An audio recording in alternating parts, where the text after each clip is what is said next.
What up, what up, what up? Here we are. Wrestling News, new edition. Watch along. I have some amazing guest co-hosts. We'll just say co-hosts. They're not guests because they're like family now. In the house with us here for the whole show. Let's start off with the classic man himself, Flobo Boyce, Flobito.com.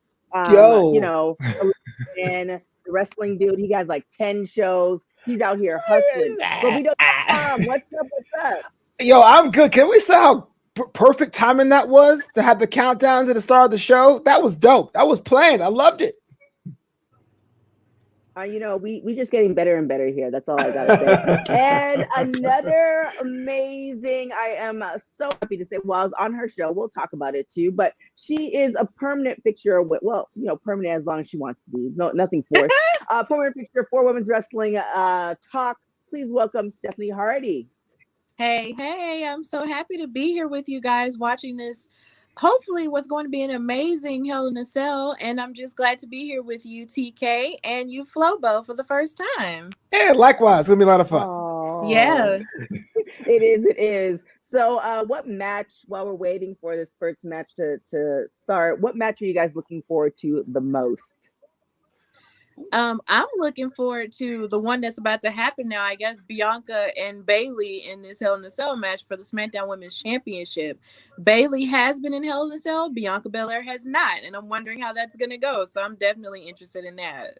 Yeah, I'm in the same boat. Bailey held it down for the women's division during the pandemic, and Bianca hasn't been hotter. And so, talk about Hell in a Cell and what Bailey did last year, man. I don't know. I can't wait.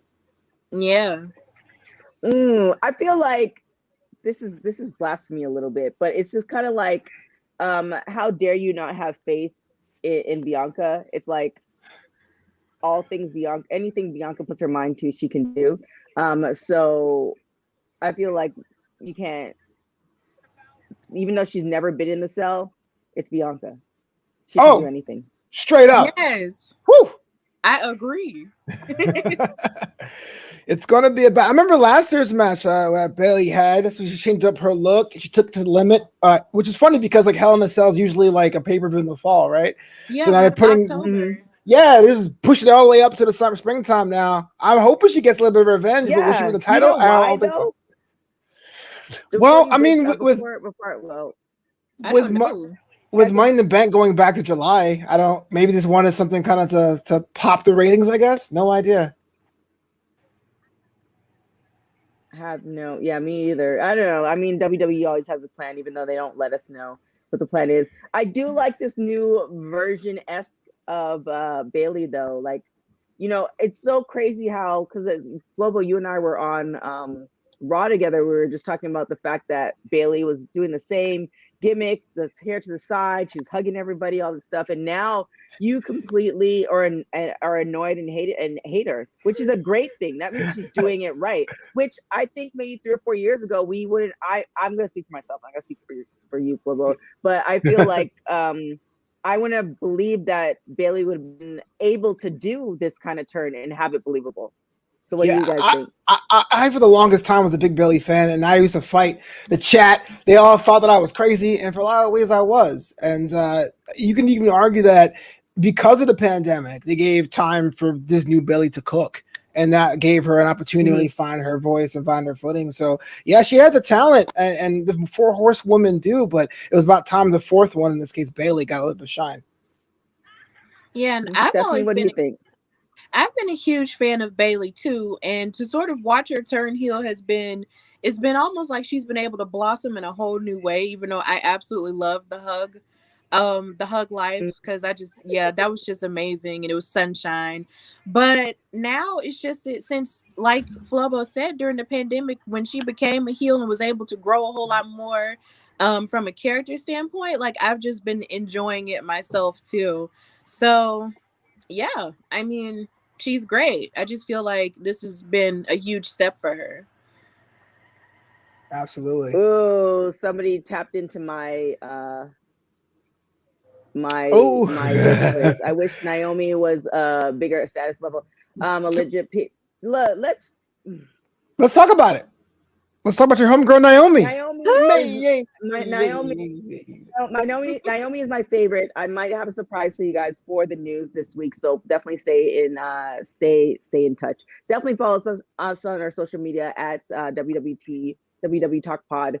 I might have some folks coming on to discuss that. But yeah, I feel like they're doing Naomi dirty. However, the non-biased me, it's either that Naomi is not growing or they're not allowing Naomi to grow. It's one of those two things, and we don't know. I don't ask Naomi personally about wrestling stuff. I make it a point not to.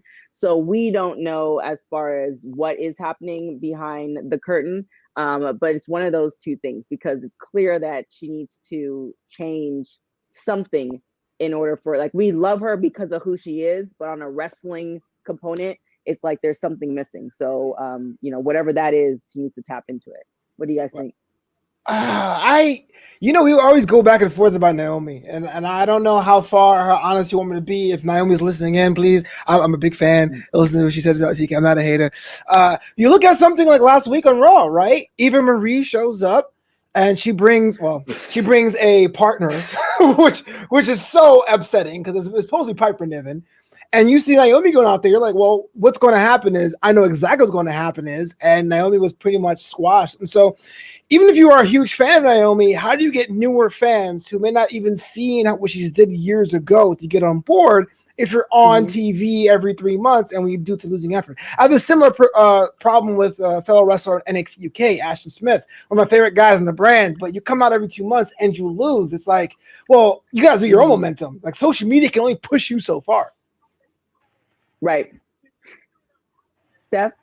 Yeah, it's really hard to watch someone who's been a champion, who's been dominant, and who's risen above, waiting years and years for an opportunity to actually win a SmackDown Women's Championship twice and all of that. And then it's just since then, she has done, substantial things, but lately she just hasn't been able to do that since she's got drafted to Raw, and then she was injured for a while, and then she was sick for a while. Then she came back, and it's like they're not really doing anything with her. And I'm not sure if it's a her thing or if it's just a backstage thing. And just watching her lose the way she did. I said earlier this week in Women's Wrestling Talk News that I tried to look at it in a sense that maybe they were just trusting her to put Piper Niven / Eva Marie over. But at the same time, with someone who's been on such a downward trajectory, it's just really hard to be positive about that. But it's just, I'm just hoping the best for her still. Bianca Belair is out here in flames. Quite literally. She has a flame outfit. Oh my God. Yeah, Bianca is definitely going to be the kind of character that girls are going to see and grow up with. Like, I remember Bianca Belair when I was a kid, They're already starting. Like, there are little girls dressing up like her for Halloween, just normal stuff. For Halloween. It's the coolest thing on the planet. Yeah. All right, so folks, let's put it in before they start. Who do you have, Bianca or Bailey? Don't do this to me. Don't do this to me, TK. Because Bailey's my homegirl, man. I just, woo! Even though Bailey should be champion forever, it should be Bianca's time. She needs someone to really solidify her. I'm not sure where Sasha Banks has been, so I do think she should still be in the top of the division. Yeah, this is biased. Bianca all the way. Completely biased. I mean, I like Bailey, but I feel like I personally discovered Bianca, which I truly didn't. But yeah, It's just personally discovered Bianca before. I preface it. I personally discovered Bianca, even though I truly didn't, but I knew her before she was with WWE, and I was a fan before even that. So I feel like how could I not? I've been talking about that since I was at AfterBuzz. So how can I? Why would I bet against somebody else? That's true. That's true. It's a hot TK prospect. So, yeah, that's what it was.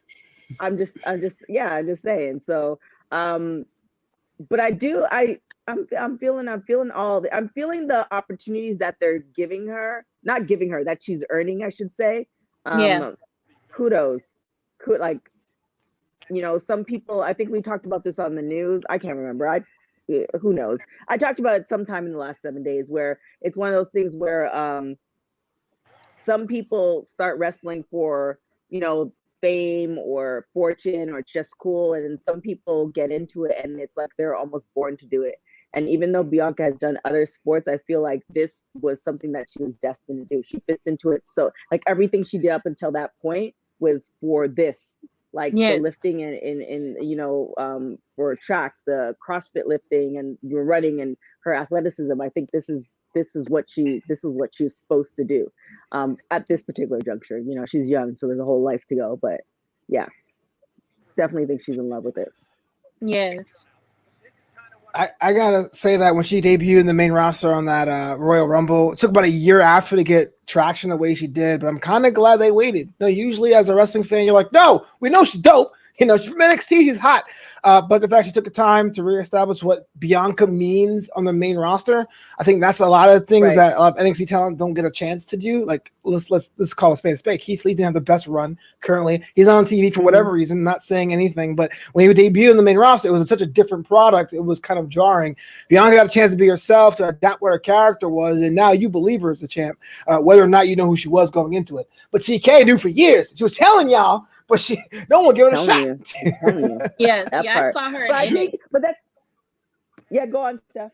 Yeah, I saw her in NXT, and just seeing her at an NXT live show here in Birmingham was just like out of this world talent, out of this world charisma. So to see her, you know, rise up to where she is now, it's like she was destined for it. And it's just really cool to see her come into who she is and know who she is as a wrestler on the main roster, where a lot of NXT people, you know, try to struggle to find their identity. And she's known who she was the entire time, and she's stood steadfast in that, and it's just really great to see. You're gonna get this black girl magic from her, and I love it. Yeah, the somersault off the second rope. So Cosmo has a question: whether Sasha comes out at the end of the feud with Bayley for SummerSlam. First off, I think that's what I called you for, Flobito. And this is kind of, you know, now I'm putting you on, you know, blast. Well, it's not blast. Put it on blast. But, you know, we're on live. What's up with Vegas? We go to Vegas for SummerSlam? Oh man, I want to, but them tickets, bruh, woo, they ain't cheap. I didn't ask about tickets. I just said, are you planning on going? Do you want to go? That was the question. Yeah. Well, in that case, yes, I do, TK. wink, nudge, nudge. My birthday's Friday. I'm just saying. Summers. Oh, when's your birthday? My birthday's in September, but I would still like to go. Oh, yo. I would love to go. Wrestling time, let's go. Everyone knows. Out there like that. Everyone knows I'm a SummerSlam person. Favorite time of the year, man. I love that pay-per-view. I would love to see that in Vegas for sure. Okay. Yeah. I think that's why I called you for, because it's in Vegas, and I was like, yeah, let me see if Flobito wants to drive up. I'm putting something in the private chat for you, Flobito. So it's fun. It's a couple coupons. Now I have it's so funny. It's so funny because Stephanie, before we started the show, she politely asked Flobo, what should she call him? And now it's thrown me off because it's like, is it Flobito? Is it Flobo? I have a friend named Flo. One of my good friends is named Flo, and I'm like, my whole self is just highly confused. I don't know why. Yo, let's talk about this. Everyone calls me Flobo. Flobito is actually the name of my first car, which became the name of my DJ handle or whatever. But when I got to AfterBuzz, there was a running joke that I would update my website every Wednesday morning. So people would say, Flobito.com, new content every week. I go, okay, yeah. So I used to sign off every episode I was on as Flobito.com. Until one day, everyone was like, you never mentioned your website. And I was like, yeah, we did. And they did like a little supercut of all the times I said Flobito.com. And so, yeah, so that's fine. Awesome. Flobo's fine. Yeah, it's all good. That was completely awesome. If you guys don't know what we're talking about, then you guys been under a rock. AfterBuzz, as far as wrestling is concerned, we had a lot of great content. But it's no longer at this moment. I don't know if it's coming back. I can't speak on that, but it's no longer at this moment. So definitely, that's why we're here. We're doing the world a service by providing you with some watch-alongs. We have some discussion panels. We have interviews. All definitely central women-based. But we're gonna get into some men stuff once in a while. I mean, they're kind of important sometimes. No offense, Flobo. Yeah, none taken. I'm need so for we'll Bianca get into to get all up of now. that. Come on, girl. Bayley was just working over her arm. Certain dominance. It's a smart thing to do, even though I hate it. What I like about Bayley, I mean, granted, the whole like laughing thing is very, very Karen. But what I like about Bayley is like it's a different kind of heel. For so long, especially in the mid 2000s, when they wanted to establish a heel in the women's division, it was like, let's make her cocky. That's great, but you had like a lot of people doing the same thing. But it's so fresh, it's so different. It's like I want to hug people, But yeah, I want to hug people, but I know it's time for that. Respect. So Thank you very much. y'all, Flobito.com. We just finished Juneteenth. His birthday is coming up. So go and shoot him some love, some cash app. $1 will do, $5 will do, $100 will do, whatever works for you.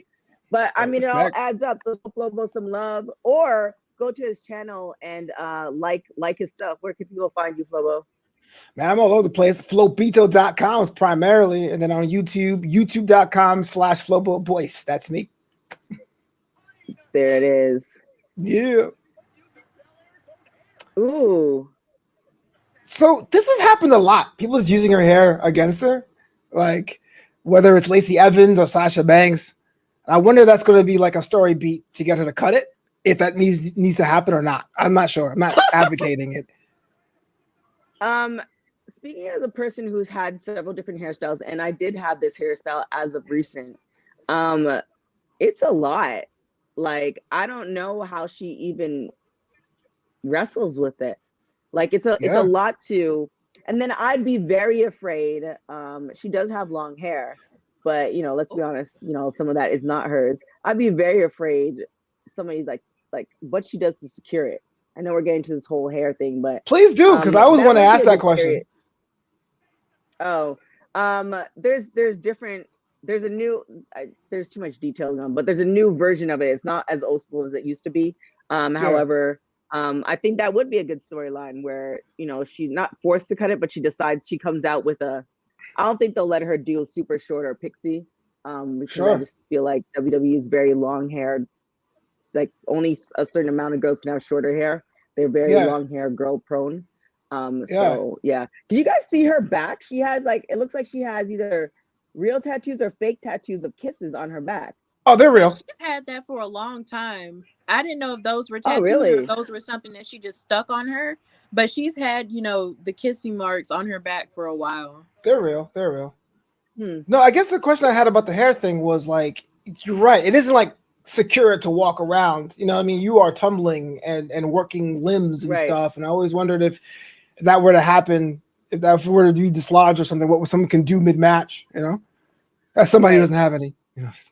Now, in some clips where I've seen her, I'm sorry. No, what are you gonna say?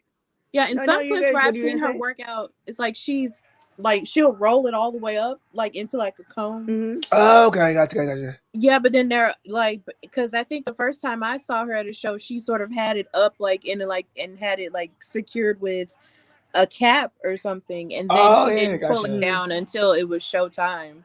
But then there are other clips where she'll be working out with chains and stuff, and she'll have it down. So I guess it just depends. Yeah, it depends on how you feel. Like I remember when I had very long braids, maybe 2 or 3 years ago. When I worked out, I had to put it up in a but because it would just get everywhere. But it depends on the workout and all that stuff. But clearly, as I said in the very beginning of the show, there's nothing Bianca can't do. So if she wants to work out with long hair and not fear that anything crazy will happen, then kudos to her. Absolutely. But here's the thing Bailey was trying to do last October with the kendo stick. Try to tape it together and put in it almost a table issue. You guys should go back and watch that match between her and Sasha where she just gave up. That was fantastic. Because Cole was like, "What are you doing, Bailey? Shut up, Cole." She stay messing with Cole. I love it. Mm-hmm. She reminds me of right before, I think this might have been right before Jericho left, when Jericho and KO had their thing on the list. That Bailey's character reminds me kind of like this. I don't want to say, well, who cares? We're gender fluid right now. The sass of Jericho when he was doing you're on the list. Bailey's character kind of slightly reminds me of that version of Chris Jericho. Oh, absolutely. The easily offended, you've done it. Yeah. Yeah.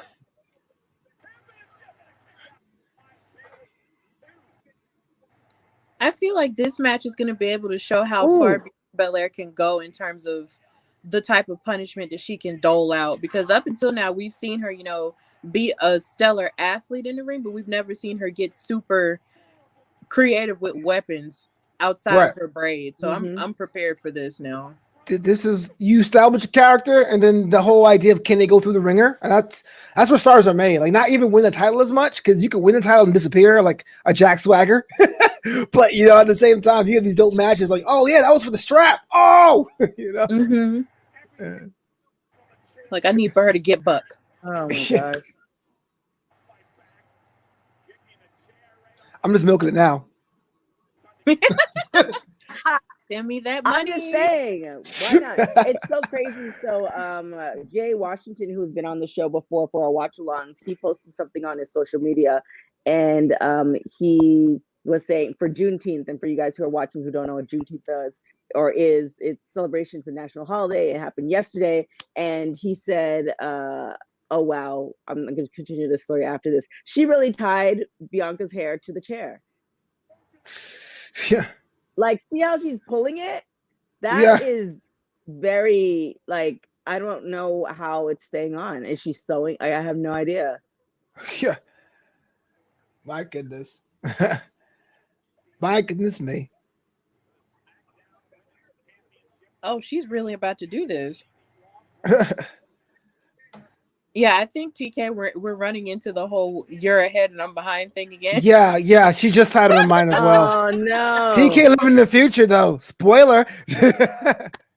Oh my bad, that's so y'all. disrespectful. Good internet, I guess. You know what it is. What I've realized on Peacock is that it's 10 seconds faster on mobile, but it's easier for me to watch it on desktop. Right. Yeah. Because like on NXT UK, it airs at 12 o'clock Pacific, but it would load on the phone 30 seconds or 2 minutes earlier. Sure. Yeah, can we talk about? Oh, I don't know. Let me know in the chat because I remember when we did the watch along last time. I couldn't get it on Amazon Prime through my Fire Stick. So if they corrected that, please let me know because watching it on my tablet kind of blows. Yeah, especially when I have a glorious white wall to showcase. Oh, you got like a projector wall or something? Oh my gosh, that projector life, y'all. Let me tell you, it's way cheaper than a television. And if you have the space, I would so invest in it. It's just so much better. Yeah. It just takes your TV game to another level. Cosmo with another one. Sasha doesn't need a title. She can prove a point without it. Bianca wins with respect. Bailey has to be taught respect again. Ooh, Bailey has to be taught respect again. Dang. Yes. What did Bailey ever do besides laugh at Bianca's face for months? I know, right? What'd you do wrong? Come on, girl. Yes. Yes. Ooh.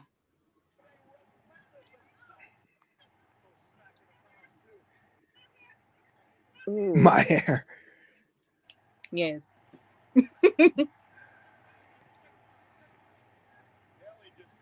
I just want to give Bianca everything that's in my closet and just let her just dazzle it. And just here you go. Just bring it back in a couple of weeks. Just redo my entire closet, ma'am. Yeah. Make me look better. Teach me. Oh, this is crazy. Yeah, I'm watching on two screens, and the ladder's out on my mobile and not on desktop. Oh, it's like two different timelines. I mean, we're not surprised. Both Bailey actually is running from Bianca. We knew that was going to happen. So, disrespect. Disrespect. We knew that was going to happen. I want to shout out. I'm going to take a picture here. I'm kind of relearning Streamlabs, so it's starting to work. I'm starting to get it, y'all. So that means more shows are coming down the pipeway once I get on Flobito's level. Oh, you got 10 shows already. TK Tuesdays, Pro Wrestling Wars, talk panels, news, peaks and valleys. I'm catching up. I'm catching up to you. I am catching up to you. Flobo. When she was on my podcast this week, I called her the pop culture host extraordinaire. Oh, absolutely. Yeah. She is everywhere. Straight Caribbean, 10 jobs and counting. I know, right? So shout out to Evan T. Mack. I don't want to tell you guys to go to another show, but if you're going to watch have 2 or 3 different screens, your phone, your computer, your TV, definitely go and shout out our women's wrestling talk alum, Evan T. Mac, they have the show. They're doing a live show as well. I mean, show love all the way around. So definitely shout out to him. Yes. Yeah, did you call him up for his birthday last week? Say what's up. I texted him, but I think I spoke to. I need to send him some cocoa butter. I texted him, but we had a very extensive conversation. I think a week before that. So yeah, I did not call him for his birthday, but All right. I didn't either. I'm the worst friend ever. I texted him. Yeah. I mean, well, we're also in the midst of my birth season, so it's kind of hard to, you know. Okay, so I understand. I'm not knocking the season. No, I've learned to not knock the season. Of course, because you stole it, but whatever. Of course I did. It's more inadvertent. People do things for me during my birth month. It just happens. My question is there an official start date? And how come, or what's the official, what's it? June 15th. And is there opening ceremonies for the birth season? Not yet. I am working on that. But for you guys who don't know, my birth season, long story short, I was in a crazy car accident. My car flipped over 3 times. I came out with a scratch on my finger, nothing else. And I really appreciated life a lot more. So I just decided that because in LA, everybody's so busy, I just kind of created a birth season so that every week we do crazy stuff. I have different friends from different circles, and you can't bring everybody to hiking because not everybody wants to do hiking. So we do different things. And so this year, my birth season ends on July 30th, excuse me. I'm having a roller skating charity event. So that is one of the open events to the public that will be celebrated. Wait, how does the birth season end before your birthday though? Well, I'm gonna be in Hawaii for my birthday, so okay. Say no more, fam. We good. Now I can be there for that. So a birth season is like an entire month where you do things. 6 weeks. Or 6 weeks. 6 weeks. Okay, that's cool. I've never heard of that up until now. Oh. Neither have I. No, let me tell you something. Flobito was crapping on my birth season for years, and then all of a sudden he has a birth month now. All of a sudden he has a birth month now. That wasn't my idea. People go, when's your birthday? I ain't coming to that. Let's do this instead. And it became a birth season.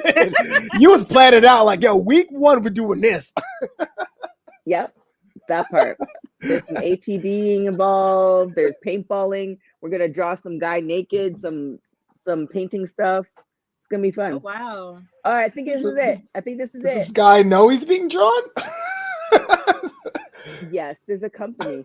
I'm going to, because I don't know if you guys have gotten to it, so I'm not going to say anything. Yeah.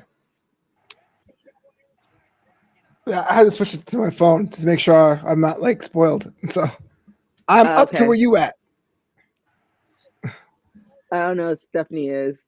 I'm at the part where Bianca's lifting her. It looks like for a KOD on a ladder. Oh, wow. You're like a minute. I'm so sorry. Yeah, you're like a minute behind. Yeah. No, nothing to be sorry about. Okay, I think she hit it now. So congratulations to Bianca.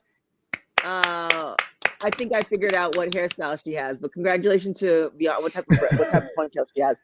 But congratulations to Bianca. Great match as per usual. I don't think any of us thought Bailey was gonna win, but great job to Bailey. Like it's always great when you already think somebody's gonna win, but you're moments in the match where you're not sure. And that to me is a really great performer on both sides. So shout out to both of them.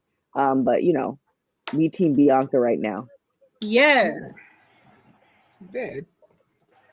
Just because you know how it's going to end doesn't mean it's not good. I mean, we all know Harry Potter's going to win, but we still watched it. Like, it was dope. You mean all knew Harry Potter was going to win? That's what you said? Yeah, Harry Potter or James Bond or whatever movie we go see, we know they're going to win the end of it. So the idea is how are they going to win? Gotcha. Wait, what? Yeah, that was deep cut. Are we doing another? What's the next match up? We just had Bianca and Bailey. Who's next? I'm not sure what's next, but there's one more Hell in a Cell match scheduled for tonight, and that's the Raw Women's Championship, Charlotte and Rhea Ripley. I thought the other one was Bobby versus Drew. I thought it was 3 matches tonight, 3 Hell in a Cell matches. They said it was 2 in the pre-show. Okay. Okay, and that's if it's only 2, then it's going to be the WWE title. Last Chance, Bobby Lashley and Drew Merck. I'm looking at Wikipedia. Wikipedia has those 3 listed as. Okay, And gotcha. just updated. I apologize, y'all. That It's Wikipedia, okay. bro. That Wikipedia is bad news. Oh my Yeah. gosh. So singles We match were for. on no, go. What were you gonna say? I was going to say, yeah, the singles matches for the Raw Women's Championship and the Last Chance Hell in the Cells for the WWE Championship. We have a show that's dropping, a panel that's dropping later on this week, guys. So definitely tune in. It's gonna be the top 10 female Canadian wrestlers, and we have a special wrestler on the show talking about it. But one of the people that, according to Wikipedia, is Canadian is Candice LeRae, and it's like, wait, what? Candice LeRae is not Canadian. So Wikipedia is off quite a few times. Respect. You're right. Incredible source. They told us that in high school. Like, don't use Wikipedia on your research papers. Imagine graduating high school. Yo, I use Wikipedia. What's up? What's good? So on a hot take, he doesn't see Bianca losing her title till Becky's back. What do you guys think about that? I think it's a fair prediction, but that would just cut off Bianca's run at the knees. They say, "Oh, Becky's back. Here you go." It's not a wrong decision, but I think it ultimately will hurt Bianca's character and credibility. You know. Yeah, I sort of feel the same way because Becky was kind of on her way to becoming like a mega star before she had to leave. And it was almost like they were sort of heavily dependent upon her. And then she left to have her baby and stuff. And then I feel like if she were to come back, it would sort of stunt any type of growth for anyone else who's looking for that top spot. And Bianca has that top spot now, and that might stunt her growth a bit. Yeah, I don't know. I feel like we have to, we as if we're writing for WWE, but I feel like if Becky gets back, the most logical conclusion is for her to build to essentially take everybody in the locker room, and that's going to take some time. If Bianca were to lose her belt, it would be, I would say, which would be awesome. Like, I don't want her to lose her belt, but I would say either later on in the year or the pay-per-view right before WrestleMania of next year. I would say that would give Becky enough time to build up, go through the locker room, have a nice built-up feud between her and Bianca, and then drop the belt for her. And then maybe at that time, no, because I was gonna say maybe at that time Ron have her baby, but I think the timeline would be kind of off. And we don't even know if Ron is gonna come back. Like, it's gonna be a discussion for the next 5 years until she's, officially retired from every activity. So even though the draft is coming even sooner this year, and I know Seth Rollins is on SmackDown, you would have Becky Lynch on SmackDown as well, knowing full well Raw needs the bodies. Like, they just need a superstar, because I don't think Charlotte is hitting like she used to hit, especially now with this feud with Rhea Ripley. See, I don't think. Wow, I'm sorry. No, what's it good? I was gonna say that I wouldn't necessarily say that Charlotte doesn't hit. I just think she hits differently than how she has in the past. Agreed. No, you're absolutely right. Yeah, because in the past, she's always been like the arrogant heel. And even though now she is an arrogant heel, she's leaning more towards into the personality that everybody says she's like online, because everybody's all like, oh, she always hogs the opportunities, but she's leaning more into that devilish heel type of thing. And it's all Black Swan, and I think it's cool. And I just feel like she's hitting in a different way that she's never really, hit before. Right. I completely agree with you 1,000%, but it feels like it's not resonating with the audience, I guess. Me saying it's hitting, it's a misspoken. But I feel like on Raw, in general too, but especially the women's division, it just feels like it's only one storyline at a time. And it's right now it's the Rhea Ripley Charlotte Flair thing. Does anybody know? Because I know we got 2 Black female wrestlers. Do you know has anybody heard who they're going to be writing for? I haven't. I haven't heard anything. I haven't heard. I didn't. At what capacity, stuff like We lost you, TK. I lost you. Oh, can you hear me now? Yeah, we're back. Yeah. You back, baby. Yeah. Oh, I say that would be interesting to see, at what capacity they're in and who they're writing for, and as far as the storylines. So I would like to see that part, but we'll see. Only time will tell. Or maybe they just, you know what? I'm not gonna. WWE is a very, very big company, and when you have big companies, things go. You have to, what we think versus all the other things we don't see. So you never know. Yeah. But the drip on Rollins, oh my God, this jacket with the skulls, and I know this was like previous episode, but who is dressing him? I have no idea. A little bit too hardcore for me, man. I there's drip and there's too much. That to me, that's too much. Yeah. It's so funny because he's really leaning into the whole drip thing. And he was, I think in the last event he was wrestling and somebody called him the drip god. Well, no, it was Bailey who called him the drip god. And I have a friend who's a podcaster that I blame for that. His name is Sir Wilkins for Jobber Tears podcast. If you've ever heard of him. Yeah, He kept calling him, he kept using the word drip over and over again when referring to Seth Rollins. And I think somehow Seth saw it and he just leaned into it. And now it's just gotten way, way, way ahead. Shout out to Sir Wilkins. I love you. But yeah. Oh my God. I have missed a lot of wrestling. Him in the underwear, hilarious. Oh, Ding Dong yeah. Hello? I like the pay-per-view. Yeah. You got to go back and watch that because you never see like a heel have a talk show and have a heel guest and they're like in total agreement. Like, you're right, Bailey. You're right, Seth. Like, Yeah, I respect you. It was dope. But yeah, it's so much drip happening in wrestling, Like, who is dressing him? He just wearing a blue. I've missed a couple of weeks, honestly, guys. I apologize. It's sometimes I'm like, what's going on? But I was covering for Juneteenth in particular. We had 4 events that particular day, so it's crazy. But who is dressing Seth? Like, that blue leather was everything. I mean, that was pretty and dope. I can't lie. Cesaro comes out with just a jacket and some bottoms. Like, that's hilarious. And then here Cesaro and Seth are low-key matching with the set because they're all in different shades of blue. I love blue. It's so beautiful. It is a little crisp. Yeah, DeMarco's right. Those things are entertaining. But like, I feel like with drip and wrestling, it's like we went hardcore with it. Whether you're a Kenny Omega person or Morrison or even what Black Wrestling Alliance does every week, Drip-a-shay, right? And things like that. Yeah. Montez.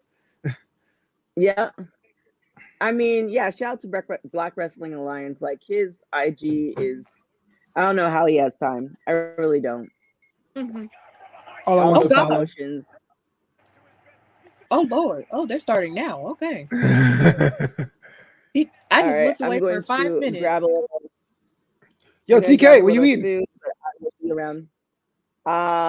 Just seaweed wraps. It's a situation. Yeah, you gotta be healthy. Yeah. I respect that. What time is it? 5 o'clock. I might make a shake, but I will be back in a hot second. But I'm listening, y'all. So don't say anything crazy. I'll be back in a hot second. Okay. I don't sound crazy.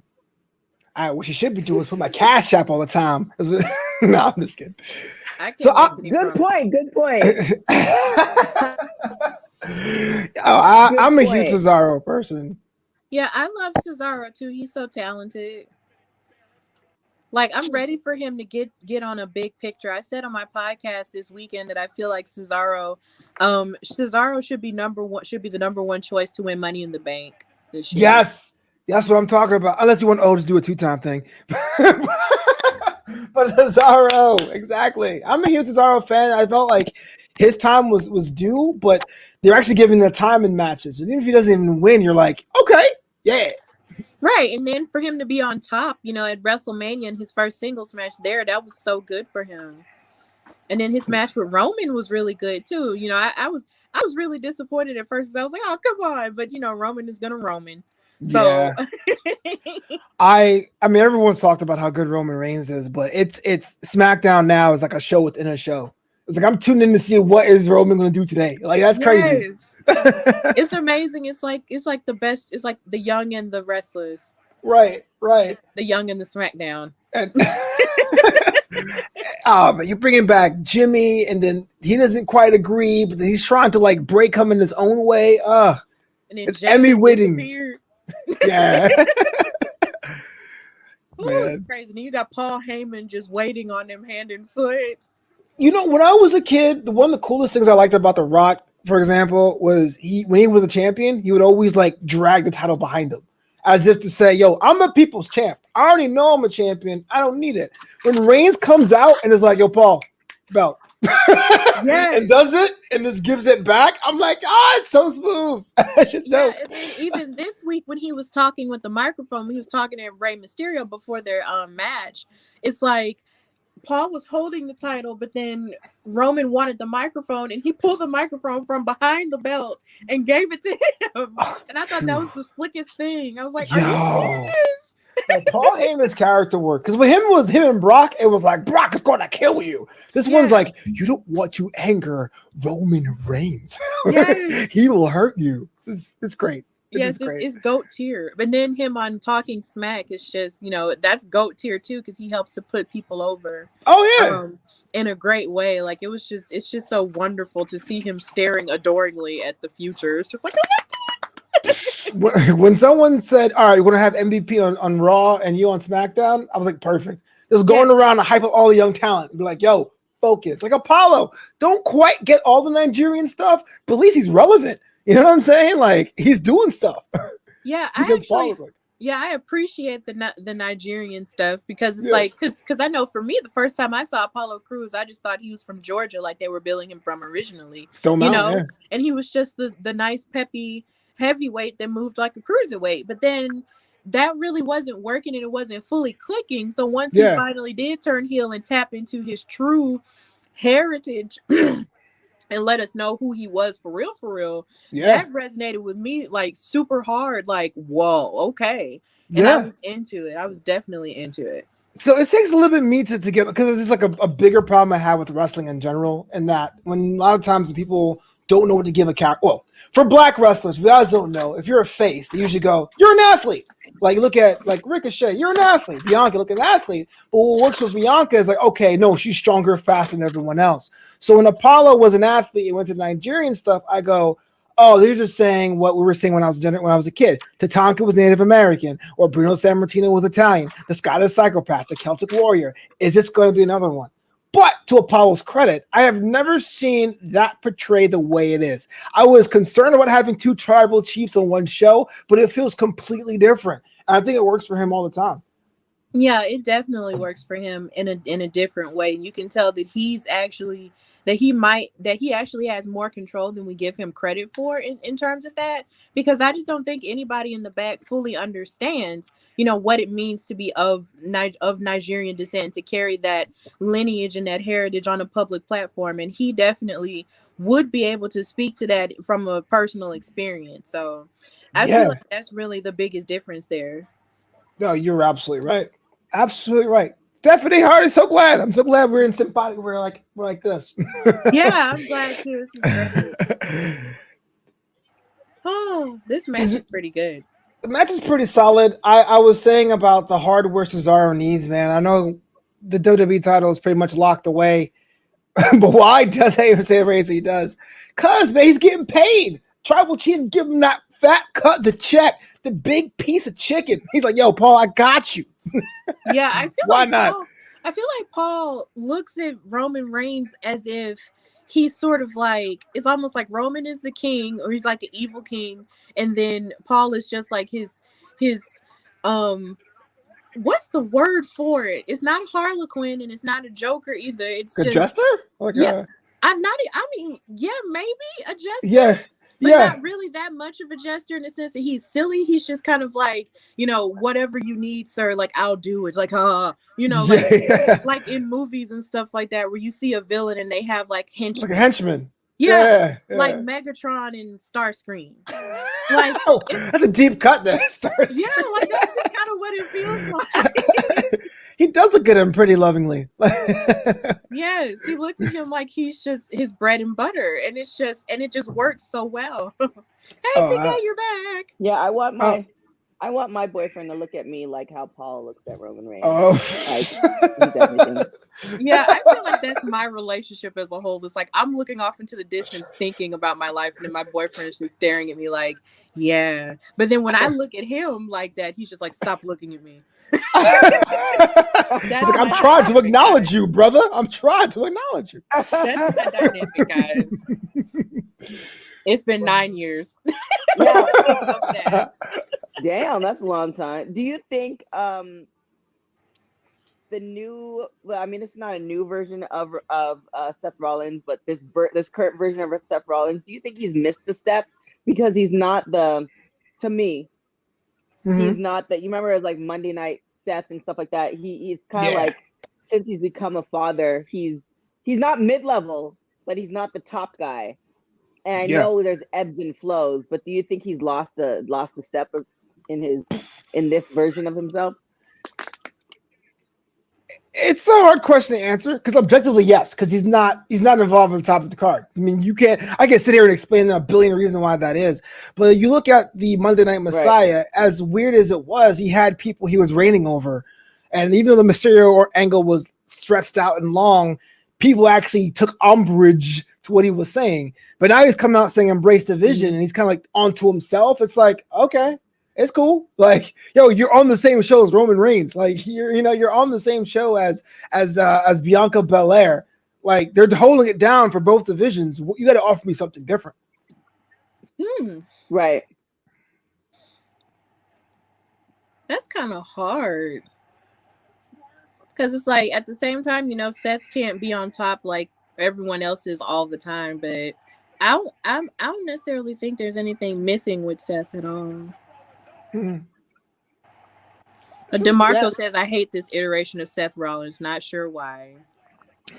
It does seem very like millennials. Like, I'm going to try to hit the kids and wear the drip. But I feel like we just one character tweak. He'd be back on. Yeah, I feel like he doesn't mind being in this role. I think it's kind of like we've seen him at the mountaintop, and I think he doesn't mind being in this role because I think it also gives him, even though he's at the top, he's not necessarily the big card. It also gives him the freedom that he's not necessarily carrying the show. And I think given that he's a new father and stuff like that, I think you can appreciate that because now you can actually again, I'm never been at the top of a wrestling show, but I feel like when you are the face of the brand in the show, like when you are called to do something, you have to show up. Right. There's a lot more pressure on you. Whereas where he is right now, like, not to say he skips shows randomly, but there's not as much pressure. So there's that balance of him being a father. And, essentially we could just say he's a husband, boyfriend, fiance, whatever they are. And then, his career, like he can balance that a lot more because he's not the head of the show. Right. And then he's also able to make time to be a trainer as well because he does have his Black and Brave Wrestling Academy. True. I was on. And Dead Boys with CrossFit. So CrossFit. You were on? He still does CrossFit. It's called Dead Boys with Josh G. Oh, I'm not disputing that. I'm just like, I forgot about the CrossFit thing. Like, oh yeah. Yeah. That's his gimmick. CrossFit Jesus. Yeah.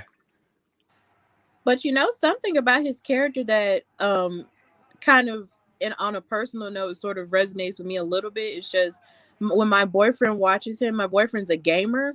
So he says he feels like Seth Rollins' character reminds him a lot of this character named Joseph Seed from the Far Cry series, who was kind of like this crazy preacher person who was saying like, I have this vision and you should worship God, but worship me at the same time.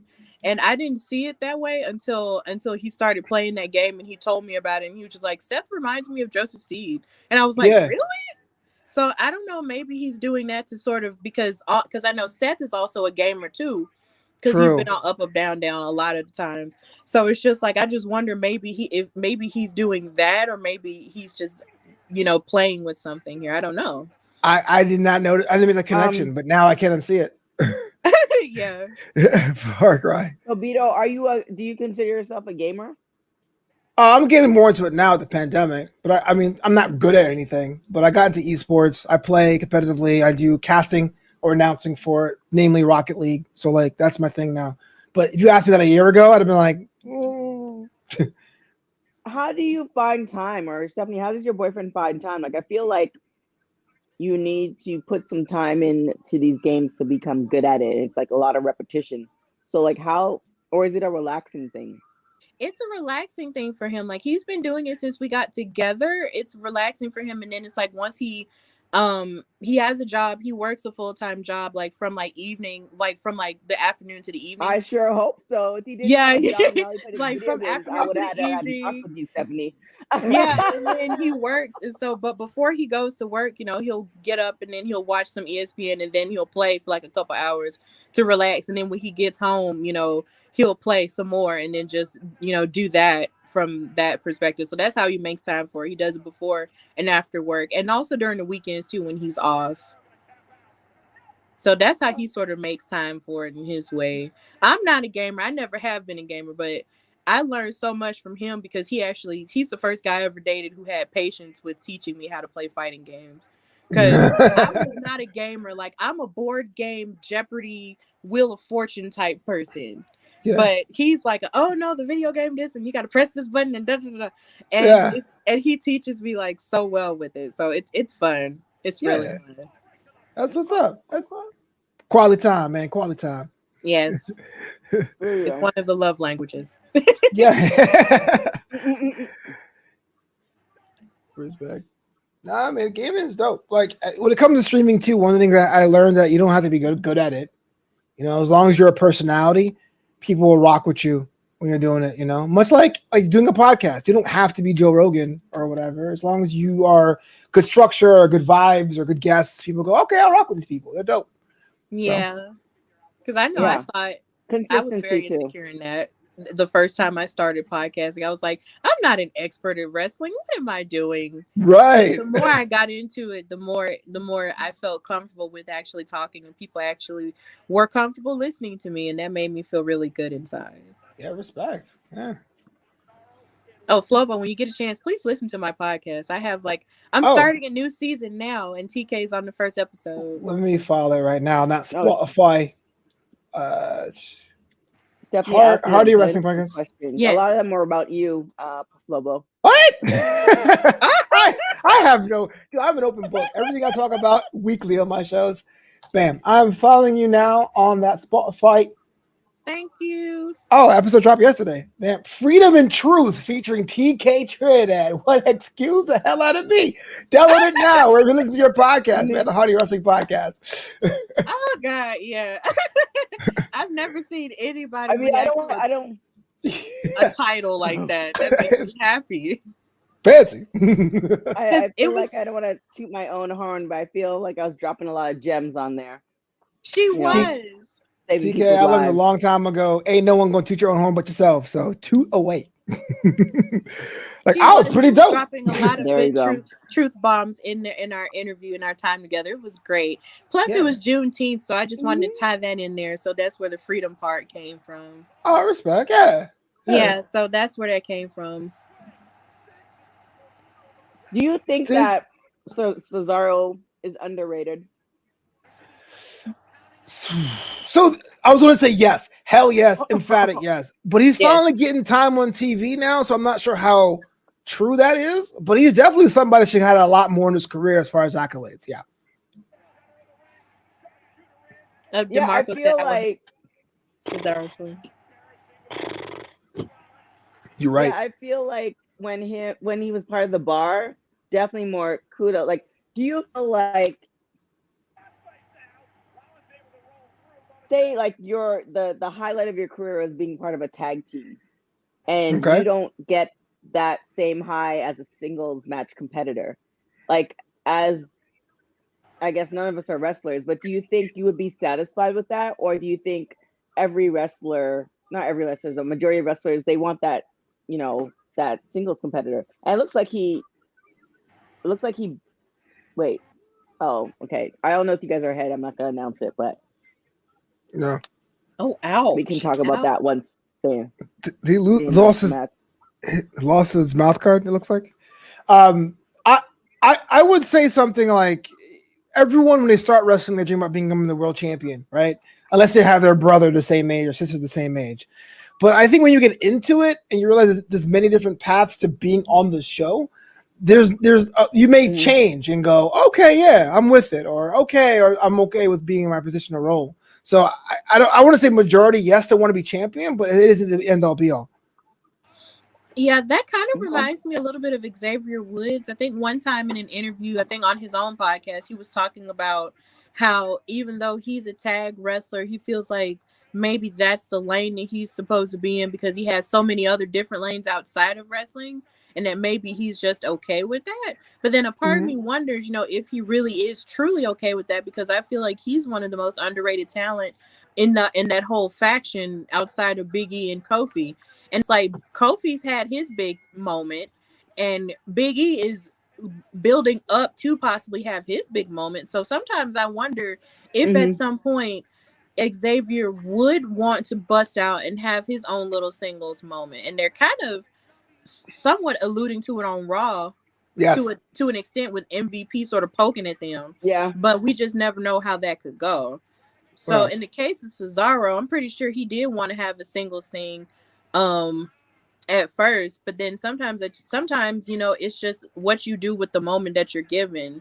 And when he was with the bar with Sheamus, he was doing some of his best work. And yeah, I don't know, I feel like maybe now, yeah, I feel like maybe now, he'll have more of an opportunity to stand on his own as a singles competitor. We'll see. yeah, yeah. With the MVP thing, I it looks personally like think he doesn't care.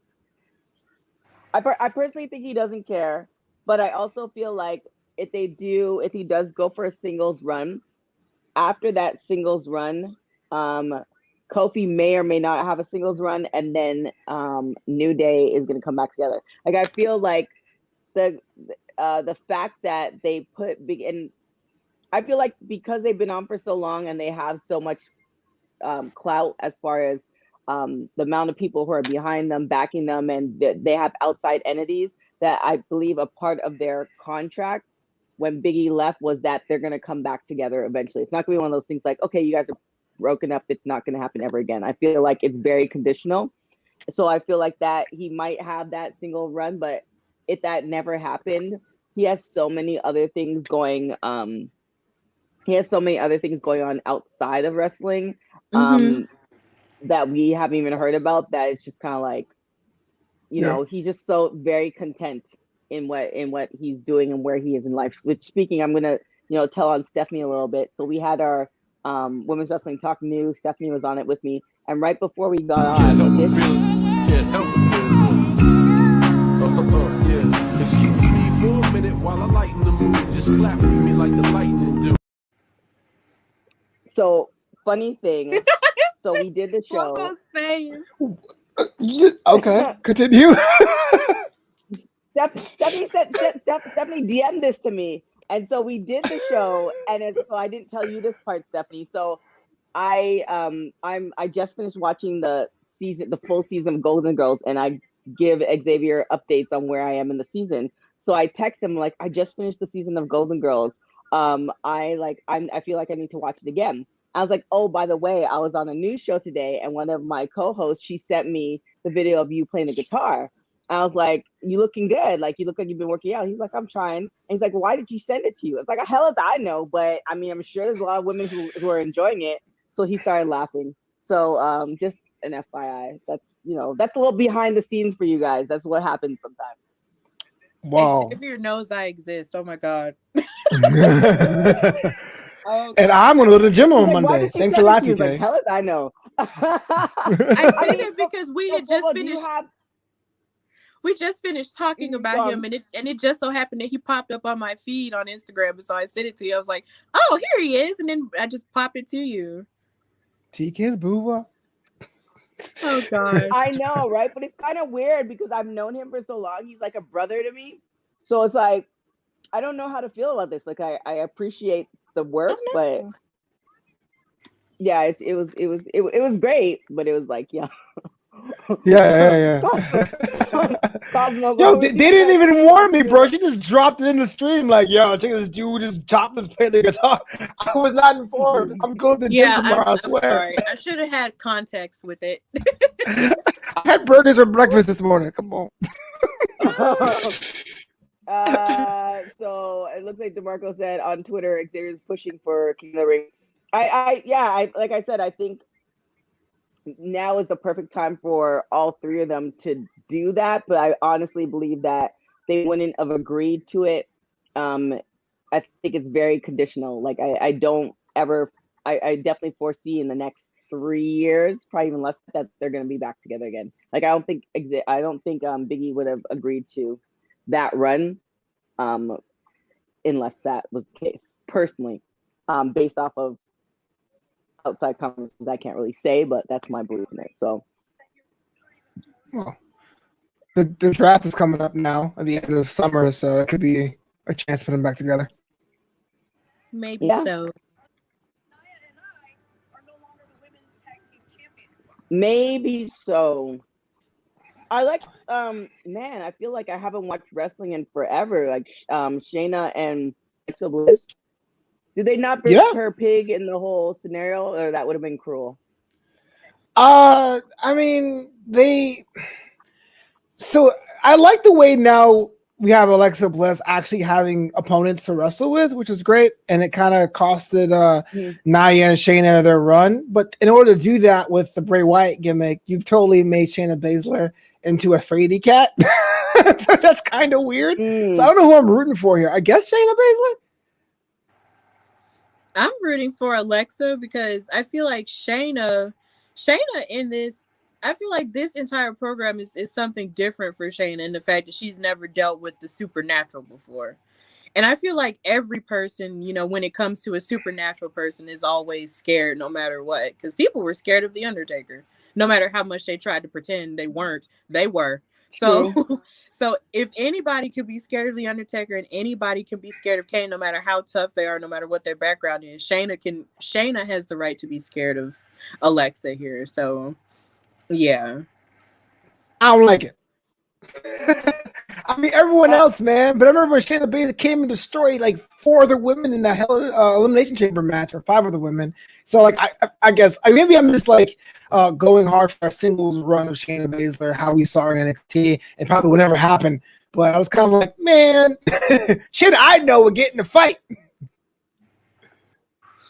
I That know may be it true, just but seems so different. However, I say it seems so different, but it also is expanding beyond what we expect of her.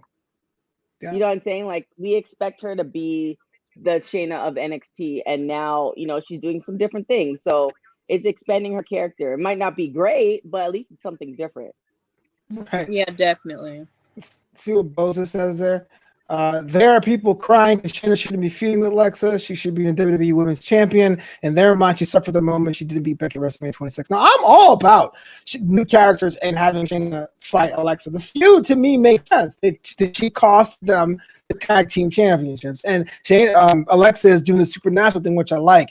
But I'd rather her be disgusted. Shayna be disgusted and be like, you know what? I'm going to beat the brakes off of you, as opposed to being, this room is dark. I just mean well, not everybody can be a gangster like you, Flobito. I mean, some people. I'm the opposite of gangster. Little things that, that works for them or not. I am a total wuss and wimp. I don't know what you mean.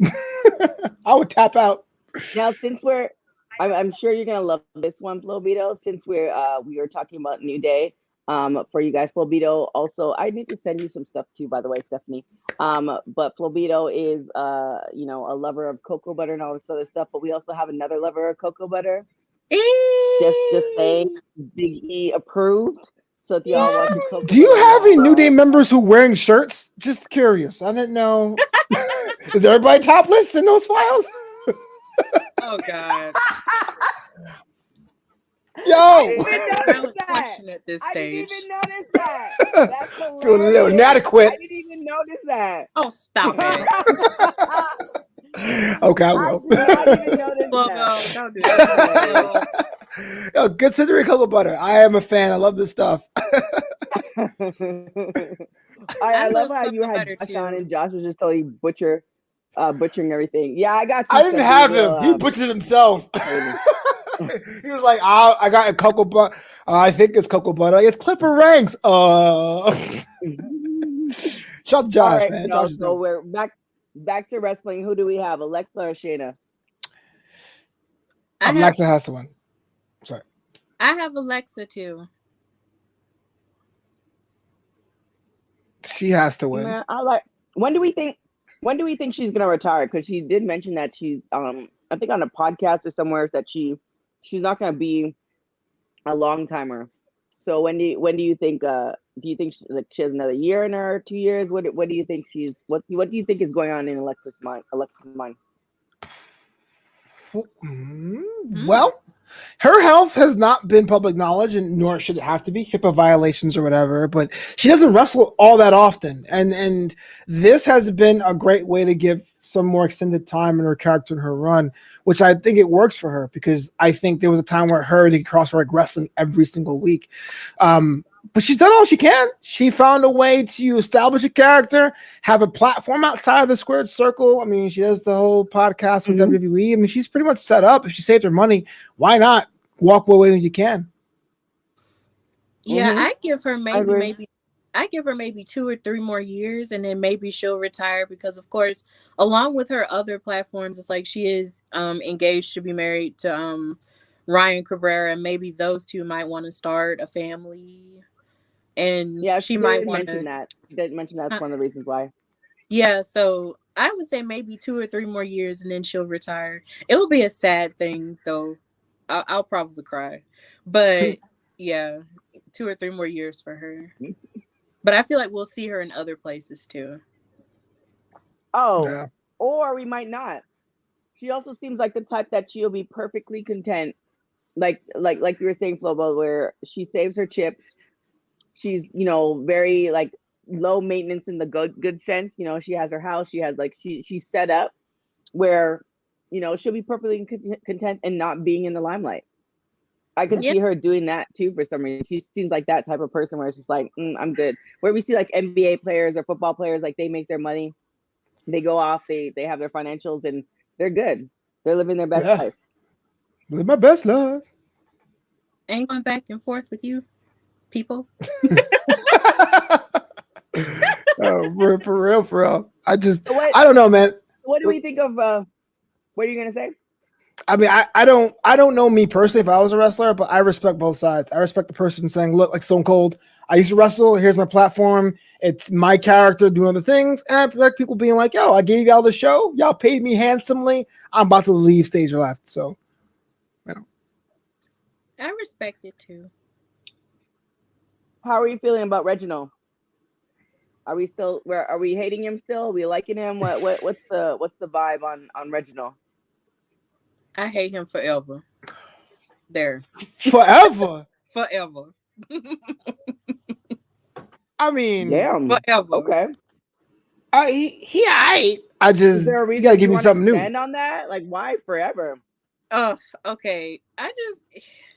He just irritates me. I feel like when he first came in, I just feel like they sort of depended too much upon him in the women's division to a certain degree. And then when he was with Carmella, it just felt like the whole thing, it was almost like James Ellsworth 2.0. And then after that point, Mm. when he was getting all up in Sasha's face when we were preparing for WrestleMania, and then Bianca won, it was just like, he was just like, oh, well, I'm going to get in the way here and I'm going to get in the way there. And we're going to fight over Reggie and all this other stuff. And I'm just looking like, Reggie doesn't need to be in this. Like, he's just unnecessary. Like, if he's going to be a superstar, like, put him somewhere else, where he can be utilized somewhere else outside of the women's division and stay out of these women's business. Like, he just irritated me. He just stayed getting in folks' business, and it just irritates me. Like, stop. They can handle their own business. Get out. So yeah, that's why. Damn. forever. Hot take. Forever. I mean, he was like, I was going to say, yeah, right. I just feel like he's bouncing from women to women. Like the sommelier thing, you're right, does have Erica James Bouncing Ellsworth from woman thing. to woman. Okay, yeah, it's a family show, TK. But like, I kind of get it if you want to establish Carmella as a new boss character, so it didn't click with me. But you're right, the whole Nia being like, Reggie, I love you. It's like, am I supposed to assume that they're together? Or are they just friends? Like, you're right. It's just makes things complicated. Yeah, and Nia Very, and very Reggie much make so. a I cute agree. couple, but at the same time, they don't need him. It's the point. Like that's just my point. They just don't need him. Yeah, I think I've seen a Reginald match already. Yes, all I he need does to. is I am. No, you're good. I want to clip out that Stephanie hot take. So I'm making a note of it. oh goodness. Forever, ever. That's going to be the line forever. I mean, I'm tired of these. I know, right? I feel like anytime Stephanie does a watch along, she has these hot takes that's like, oh, all right, cool. Yeah. You don't see it coming either. She's like, oh man, you gotta really take time to appreciate the nuances of Apollo's character. But Reginald, forever hate that dude. Forever. You're like, yeah. Well, at least I can say I don't have layers. I have layers.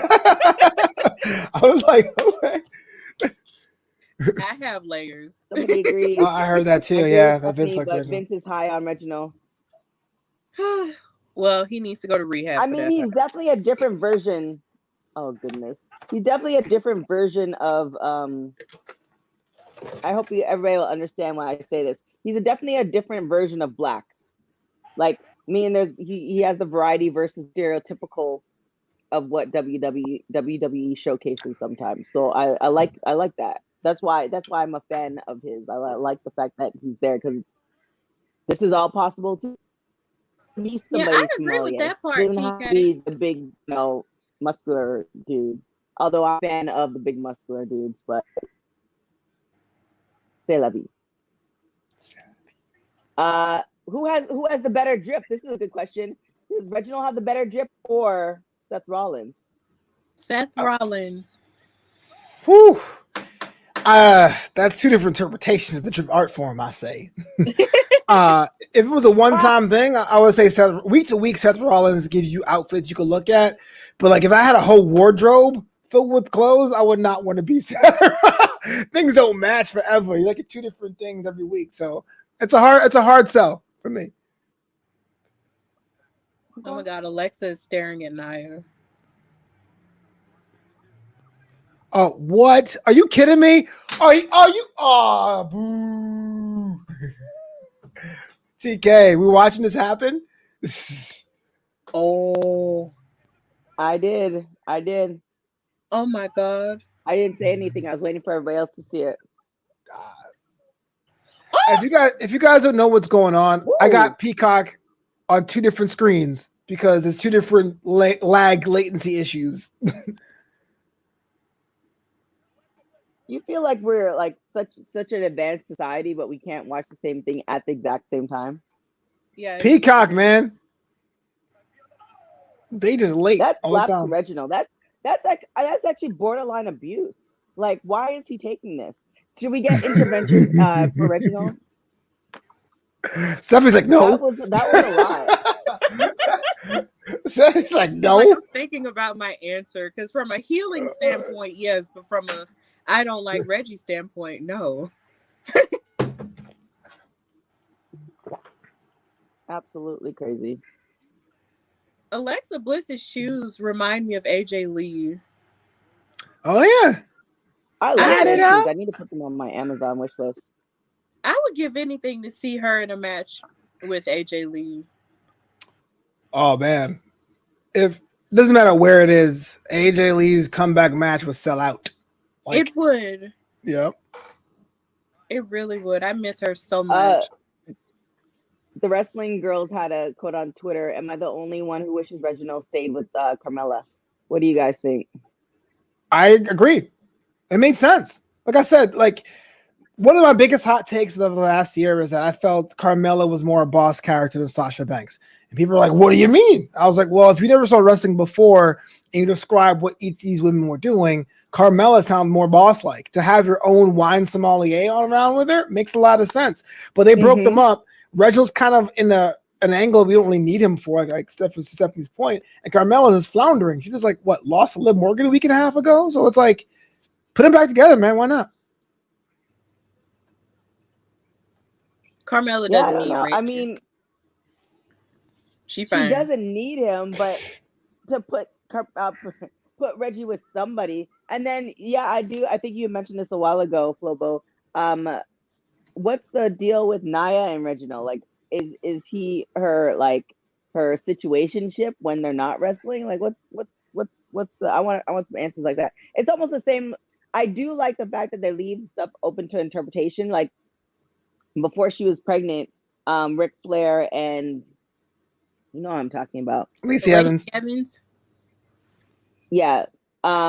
Like what was their situation? Like that was kind of weird. So I do like it. I like the fact that it's up to interpretation, but the nosy person in me that wants answers wants to hear the answer. Like what's the deal between? Because Reginald's actually in Nia's TikToks too, so they're actually taking it beyond what we see, on television.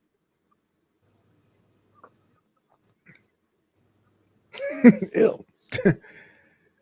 Reginald and Nia. This is the idea of this being in my TikToks. What? Why is that? Why do you say ew? Because the storyline is so insignificant. I would assume it would be self-contained to the show, but it's actually bonus content for it. So that means it's actually a concerted effort to put them together. So I'm like, ill. It ain't that serious. Yeah. Also, voting is open for the ESPYs. I forgot. The ESPYs used to be a really hot show. By the way, I just lost his name. R-Truth. Reggie? He had mentioned that him and Naomi were going to do TikToks together. He actually announced that on the interview that I did with him. So if you want to see that interview with R-Truth, you can go to my YouTube page at TK Trinidad or go to tktrinidad.com to check out that interview. So it was really insightful interview. So yeah. And if you guys are fans of Fox Sports, Marcellus Wiley will be on this week's show. Marcellus Wiley.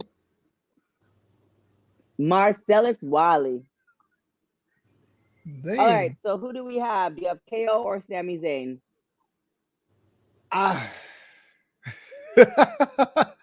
This is weird, bro. Like this is Sami Zayn and Kevin Owens have fought for almost 2 decades in a dozen promotions, and this is the first time I'm going, all right. You know what I mean? Like it can go either way with these guys. I guess Kevin Owens because he needs the momentum, but like there have been started and stopped so many times over the past months. I say Kevin Owens too. Cause just like he just has to get a one up over on Sammy because Sammy's just been antagonizing him and causing pure hell for his life. So I say Kevin. What do you guys think of? What do you think of Sami Zayn's character? He's had it for a while. Are you feeling this version? Like I like this version of him. I like it too, but I miss face Sammy. Hot take, I was never a fan of Sami Zayn. Like ever. Like sometimes people don't resonate with you. I'm not a hater. I'm not like he's trash. It just never resonated with me. So like whatever people want, that's great. If they don't like him, that's fine. But I was never a Sami Zayn person. I feel like when he was a face, it was just like, okay, Sammy's there. What? I didn't mean she said okay. I didn't trash him. I wouldn't think it was garbage. I'm just saying, look, there's characters out there you just don't really hit for you. You know, I was just wow, guys, please don't flame me in the chat. I'm just everybody's like, let's go KO. Damn.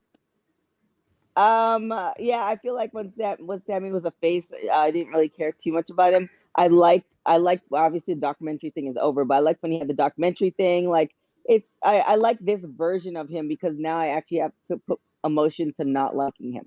So I like this version of him a lot. Yo, see, DeMarco was me. That's right, DeMarco. Yeah. Right on, man. I ain't alone. Oh, here's a question. Anybody have answers to this one? Olay. Where is Yo, El Generico? So it's funny if you go to a Sami Zayn signing and you're like, yo, man, El Generico, you're my favorite. He goes, yo, I don't know who that is, but I think he was signing like this. And he forges his signatures of El Generico. Try it out next time you see him.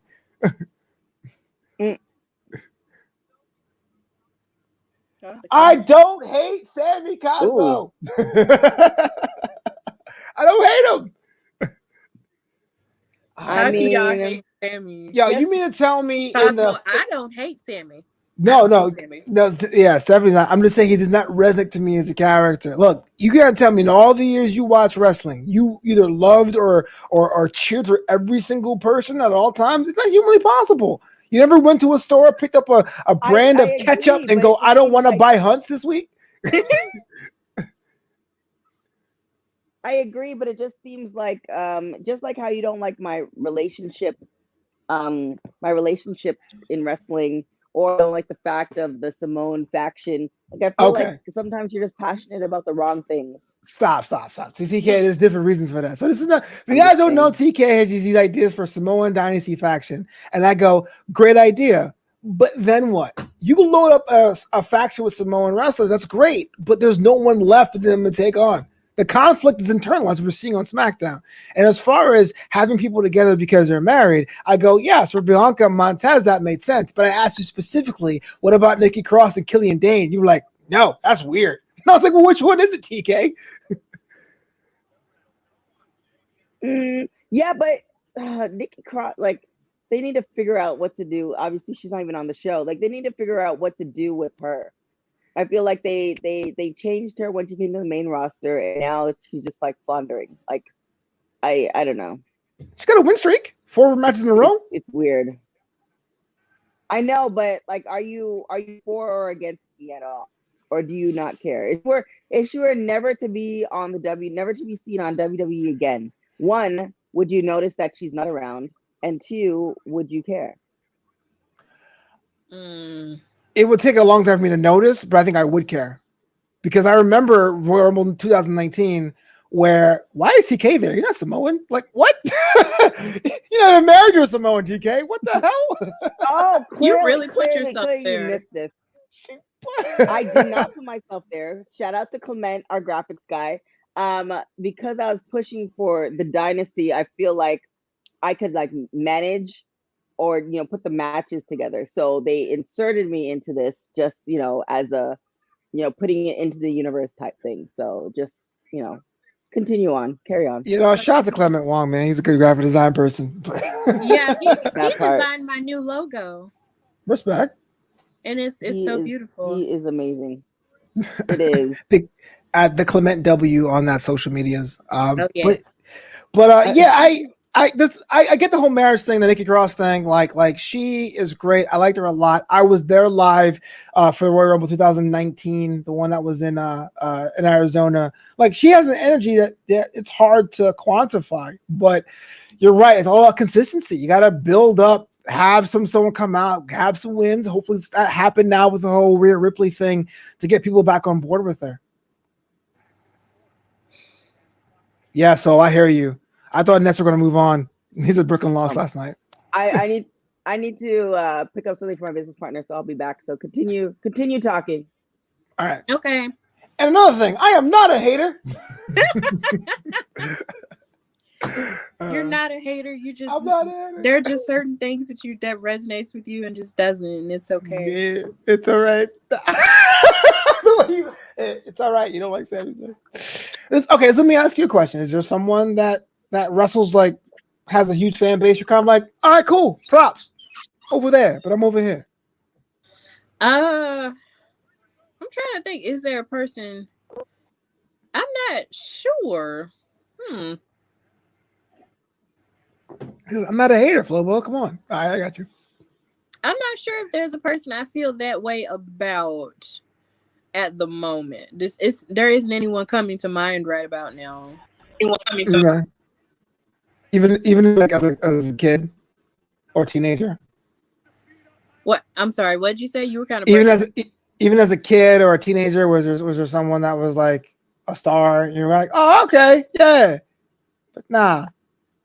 Well, yeah, Triple H definitely. I felt that way about Triple H. Because when I was a kid, my dad really loves Triple H to this day, Wow. and he even loved him as a heel. But when I was a kid and when I was a preteen, I was sort of looking at the bad guy, good guy thing, and Yeah. wasn't looking at it in terms of ability until I was much older.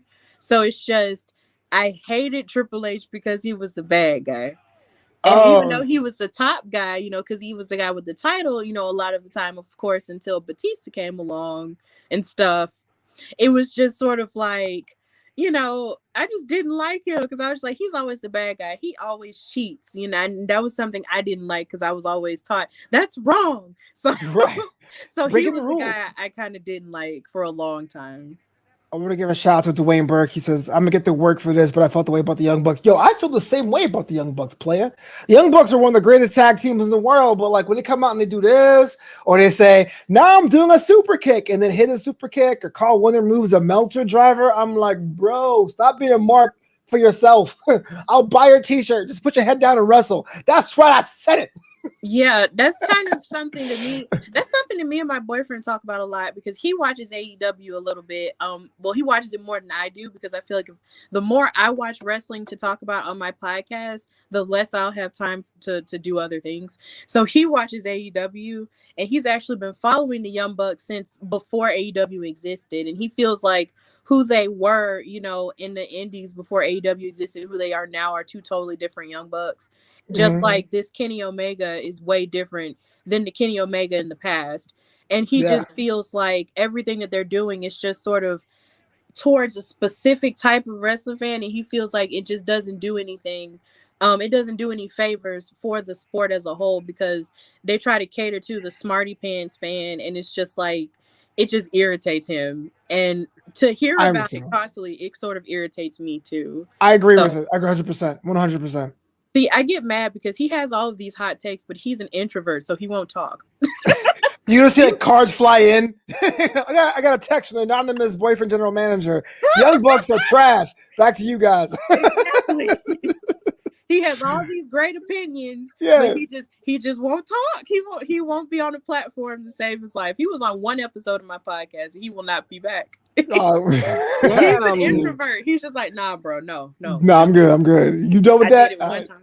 Yeah, I'll support you from behind the scenes, but no. But I'm not going to be on here. I think that's what makes wrestling great. Like we watch this match right here, Kevin Owens, especially a guy with my physique too. He's a hero. Having him being able to be on the main roster where you thought everyone looked a certain way. It's not just about the actual move in whole. It's about character work, about presence, about vibe. And so when you love someone, buy their merch, support them.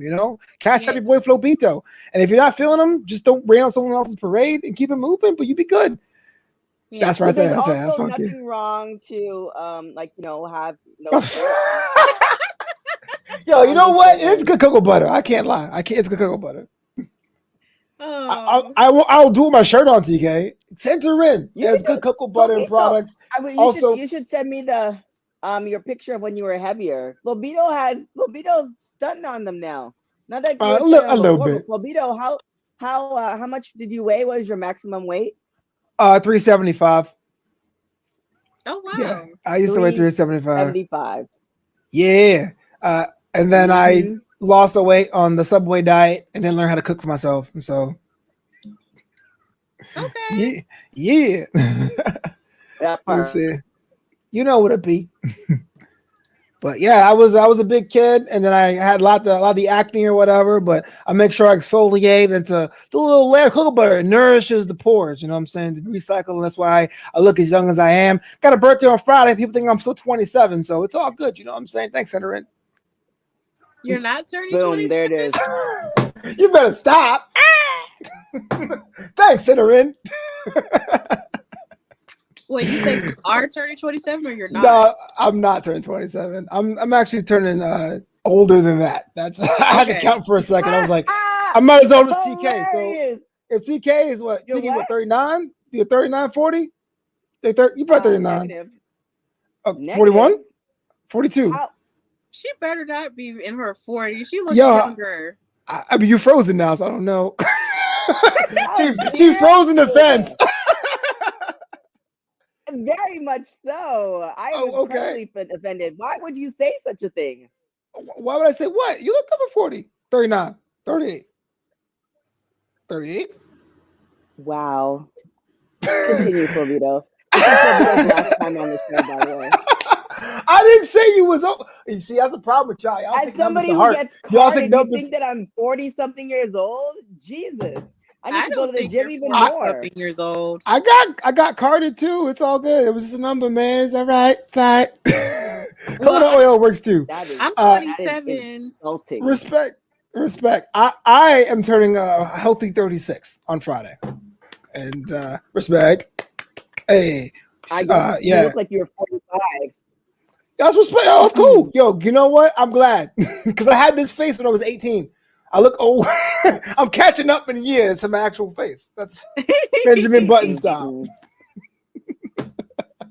DeMarco's like, yeah, I'm just teasing TK, man, because she knows where I live. That's that part. Oh, Pookie and the gang at your house tonight. Yo, real talk, I was trying to set you up. Like, I'm 50 years old, but then considering cocoa butter. But you're like, no, how dare you, sir? So I was in this hole. Exactly. I kept digging. That's exactly what happened to Mark. I was in a hole, hoping TK would help me out. He's like, nope. And I just kept digging. That's negative. Well, according to everybody else, I have the same face regardless, like from the time I was a baby until now. So I don't know. Use it to your advantage. Yeah, definitely. Like a lot of people in my family look younger than what they actually are. So it's in the blood. That's most Black people. Yeah. It's fun. I feel like I'm 22 and I'm actually 28 years old. It's gonna be great. Hey. I feel like today's gonna be not that many matches, or is it me? There's only 6 scheduled. Are you kidding me? I heard a bell. What just happened? The fight finished on mobile. D. Wow, what a match! And I don't mean that in a good way. All of this stuff with these people's arms is making my arm hurt. Yo, respect. Yeah. Oh my god. So you guys mentioned that they announced some of the matches really last minute. Do you think sometimes WWE forgets that they have a pay-per-view coming up? Like, oh yeah, that it's gonna be in a week. Let's figure something out. I think they do, because it's just like they'll have pay-per-views so frequently, like one after the other, like within like maybe 3 weeks time, and then the time will like catch up with them just like it catches up with us, and we'll be like, oh yeah, there's a pay-per-view this Sunday. And I feel like they'll be like that too, where they'll be preparing for a show, but then they'll look up and be like, oh yeah, we got to make more matches for this because this is coming. Yeah. I feel like they're just That's like what us. It feels like. Because they have so many. Because I'm pretty sure after this, they showed a commercial for Money in the Bank, but that's in July. Yeah, that's coming up too. So yeah, it's gonna be weird. It's weird. It is crazy because you have to. It almost feels like the same, because like owning a business, we cater to like holidays and sales and stuff like that. And it's like we just got over Juneteenth and Father's Day, which is like simultaneous, and now we have July coming up. Of course, my birthday. That's always a holiday. So, and then Labor Day. Like it just feels like it's just like it's never ending. And it's the same thing with the pay-per-views. It's like you finish one, and now they have to do a storyline for you to get interested into. But sometimes 3 weeks is not enough for a storyline. It's very weird. It is. Yeah. It's Hell in a Cell used to be its own match, but it used to be like a thing where it would sell, the event would sell like a Royal Rumble or Money in the Bank. But since we do it so frequently, like I will have to wait and see who's going to the cell. So that to me, and the fact they moved it up a couple months is like a sign that look, something has to change. Whether it's frequency or new product offerings or more Smackvilles or Starcades, no idea. Maybe, I don't know. We'll find out, I guess. But I think I said this on the news. The WWE doesn't really care about the people who watch on a regular basis, regardless of the fact that we're still gonna watch. It's bad. It's not as bad. If the pay-per-view is bad, we're still gonna either watch the next time or watch in a couple of days. Yeah. So they're not really worried about us. It's more the people who are not as regular. It's kind of like in the Bible with the prodigal son. It's like all the other sons were there. The prodigal son comes back, and then the father's treating the prodigal son all better. So it's like we're the sons that stay there all the time, and everybody else is the prodigal son. Oh wow. Deep. I'm the Lord's day, TK. Respect. Exactly. You know what? I try to take it from different fronts, but I feel like that's I've been I to like. church twice now. Yeah, I mean, don't you feel that way? It's like whatever we suggest or whatever you're hoping, the possibility for it to happen, because you watch it so often, like doesn't happen, and it's just kind of one of those things. Now WWE has a credit card, really? That's what we're doing. But yeah, Yeah, it's one of man. those things, like stuff like that, a credit card. Like it's Yeah, crazy. it's like I've been a fan of wrestling for about 30 years, 29 years, you know, and not to brag or like that. I'm not trying to be like, oh, look at me, but like there is a divide between older fans like myself who know the product isn't for them specifically to go, look, wrestling has changed. It's evolved. I can't sit here and ask for the Attitude Era because that was 25 years ago. But there's another side of fans who just want to go back to when they were preteens, where times were simple. And it's not the wrestling I grew up with. And it's like, by thinking that way, you're stifling the art. Is WWE perfect? No, because you write a show with a team and then one guy approves at the end of the night. And that can be totally bad news when it comes to running a show. But the other time, you got to give people like Bianca Belair wouldn't have showed up a generation ago. We wouldn't have a Money in the Bank ladder match. Like we have on-demand network content. Like it is moving forward. And so we got to be a little more lenient, you know? But you're right. We do come crawling back because it's part of our livelihood. Yeah. Yeah. Montez. Are y'all getting a WWE credit card, debit card? No. I wish my bank would actually carry one as opposed to it being specific to one other bank that I know I won't use. Yeah. Credit One is a bad idea. I don't care what's on the card. Do not get a Credit One card. I'm sorry if they're a sponsor. Actually, I'm going to be right back. I'm going to get some water. Do you think? Sounds good. Marco, but oh, what an era. So, absolutely, man. Like, and here's the thing: growing up, going to school and doing the crotch chops and the Monday Night War and the Austin McMahon, the St. Valentine's Day Massacre, Mania 15, Mania 17, Rock vs. Hulk, all that stuff is great. But I think we forget about Pretty Mean Sisters, Meat, Beaver Cleavage, the Blonde Bitch Project, GTV, all this trash that happened in that time too. And look, I get it. My dad would sit me down, talk about how good baseball was in the 70s. I'd be like, bruh, I don't care. But we're becoming that guy. We're the ones at the club being like, yo, can you play Hurricane Chris? You know what I'm saying? We're the old guys now, man. Like, it's crazy. It's trippy. It's trippy. It is. But I mean, it's kind of, well, I mean, because they've been around for so long. It's one of those things where we're always gonna pay. Like there have been plenty of times where before this Peacock thing, but I'm paying for the Peacock, before Peacock or even now, that my membership, it's always going through my card. I'm not gonna cancel it. One of the reasons is because of this, but there are times, and my LA Fitness membership is like that too. Like I keep it because it's only $10 a month, but I think I probably used LA Fitness maybe once or twice a year. So it's just like they're not worried about me. They're always worried about, like, you know, somebody new coming in and then getting that person indoctrinated into giving them their money every month. So yeah. That's what I'm saying. Like they WWE specifically, it's go on the road. So when it comes to your town, and I don't even mean LA or New York, when it comes to Wilkes Barre, PA, and Worcester, Mass, you get your mom the souvenir cups, and now you're a fan when you're 6 or 7 years old. Oh, wow. That's what's up. You know, they are a family base. They're the traveling circus. Now we can't have animals anymore.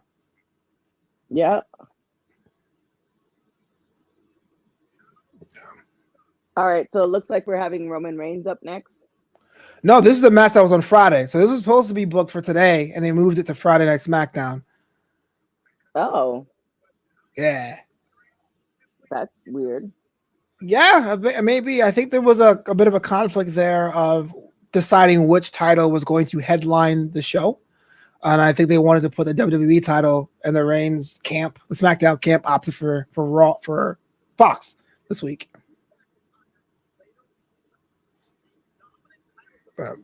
Okay, so what we have left is Bobby Lashley, Drew McIntyre, Rhea Ripley, Charlotte Flair. I think those two. Wow, I think that's it. Yeah, Two? yeah, that's it. Unless there's like a extra match in between or a segment, but yeah.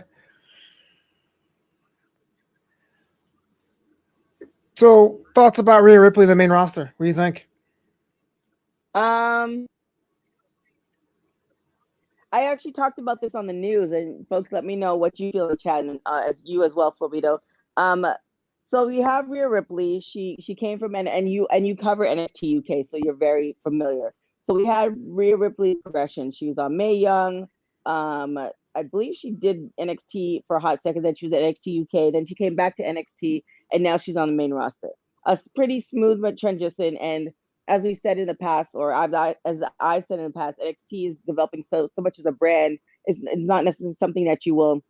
It's not like a developmental thing anymore.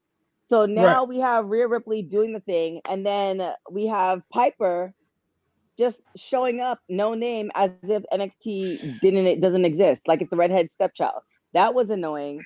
With all that said, I like the progression, just like how they did with Bianca. It's like they had a plan in mind. And my question to the powers that be in WWE is, do you know which athletes have the it factor? It is very clear if you watch the interviews with Triple H and Bianca. Triple H has been singing Bianca Belair's praises like pretty much the moment she signed to NXT. So, is it the fact that they know which people or which people coming in, like, hey, they're gonna be stars. Therefore, we have a game plan for them. But everybody else, we're gonna have Piper come on. No name is needed because she might be called Dewdrop. Like, really? This is what we're doing? So that is like a 2-part question. And the part one to that one was when I was PAing for WWE about a year ago, I was in catering, eating the good food. Catering is dope, y'all. Check it out. And I won't forget this. But Angel Garza and Humberto Carrillo both walked in. And you can feel the room change when Humberto walked in. Tall, stately, square jaw. He had so much charisma. I looked up from my sandwich like, yo, that guy's going to Mania. Then you watch on TV, you're like, oh, So I think everyone has the ick factor to get signed and to get to the main roster. That you already passed that test. It comes down to whether or not it translates. But I can tell you one thing, and if you guys listen to the chat right now, I host a show called Draped in Gold. We go live 5 minutes after NXT UK goes on the air. We're the only podcast in the world that does that. Right there from LA. And it pisses me off because our job is to be an advocate for this brand that doesn't get watched. And you have someone that was a former #1 contender to that title, Mae Young Classic participant in Piper Niven, going Raw, and the commentators go, who that? Who the hell is that? It's like, it's my entire work at drapedingold.com not worth it? You know what I'm saying? It just blows my mind. Yeah, and then it's weird because they air NXT UK at a weird time, like on a Thursday, because like I would love to be able to watch it, but I'm at work. And it's just like, help me, like help the people in the US who probably wouldn't think to watch it and put it in a time slot that's available for everyone the same way you do every other show. Yeah, it's 8 p.m. British time, but it's like 12 Pacific. Yeah. Even that beyond the time thing, because, obviously, I mean, I guess it's catered for UK because NXT UK, but even just making mention of it in the main roster shows or even NXT, like, hey, by the way, we had this match, or just highlighting certain matches. Like, we had this match happen, or these two are going to go at it. But it's like the amount of times that they actually announce NXT UK and what's going on there, it's like once every 6 months or something. Like, it's so weird. How it's all going. Oh yeah, I mean, look, Walter's a force of nature, so you can't not talk about him. And Kaylee Ray just lost her title, so she was also a big deal. But Piper Niven wasn't just like Piper Niven wasn't like a Stevie Turner who showed up a couple times and pieced out. She was in the Mae Young Classic. She was on NXT. She was on NXT UK. And they talked about her too. So like to have her do all of that and to say, oh, who that is a total affront to what Viper's done. and that whole brand. You know what I'm saying? Like it really hurt my feelings. I was hurt. Yeah, and then it's weird because yeah, I was like this. I was tearing up. And then what's weird is they'll use NXT UK to their advantage when they want to use it, because they used it in NXT when it came to Xia Li versus Mercedes Martinez. So it's just like you use it for what you want to use it for, but then it's just like when it came to Piper Niven, you just, and putting her with Eva Marie, you only decided to use it there and not in the other place. And that's just, it's ridiculous. Yeah. And it doesn't hurt someone to be like, yo, that's Piper Niven. I'm not Piper Niven. I'm this. Like, we get that. We had it so many times remember when Johnny Nitro said, my name isn't Johnny Nitro, I'm John Morrison. And we went, okay, it's not that hard. You know what I'm saying? But like, I don't know. When it's 12 o'clock Pacific and I'm watching it live to go live at 1 o'clock to talk about it, you tell me this whole brand is not relevant. Thanks. Yeah, I wonder if it's a last minute thing. Soul Khan has his bets in. Who do we have, guys? Charlotte or Rhea Ripley? And by the way, before you answer, if you guys have seen it or not, what the hell is Charlotte been doing as far as working out? She looks phenomenal. She looks like she does like 10, 15 pounds. Like if you go on Instagram and look at her and Andrade work out together, it's just it's dang near aspirational. Yeah. They get big together. Great. Yeah. Couple goals. Yes, and then Andrade is going to go and probably wreck Kenny Omega stuff, but that's another promotion. Kenny Omega with his 6 titles. All right, dude. You still relevant, though? Right. I'm not a hater, I promise. Don't know what Charlotte's doing, but I want some of that personally. Like that kind of dedication to a whole new workout regimen, because I think I'm getting all you need is some cocoa butter. Why? You showed me that again. Yeah. Right, so we have Rhea Ripley and Charlotte. Who do you guys have? I have Rhea. Agreed. It has to be.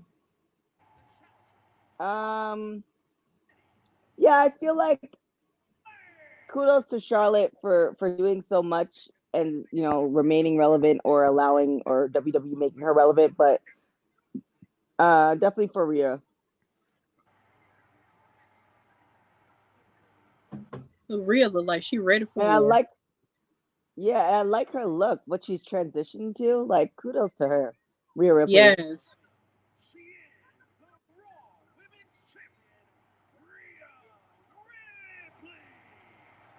I kind of miss the days where people were like billed by their hometowns, especially the women's division. It's like, please welcome Stephanie. It's like, but do they not? Wait, they did that up to like a couple of years ago. Do they not do that anymore? So if it's a non-title match, you might get that once or about 50-50 toss, the Queen City or San Jose, California, Bailey. But title matches, you don't get that as much, especially if they're holding the title.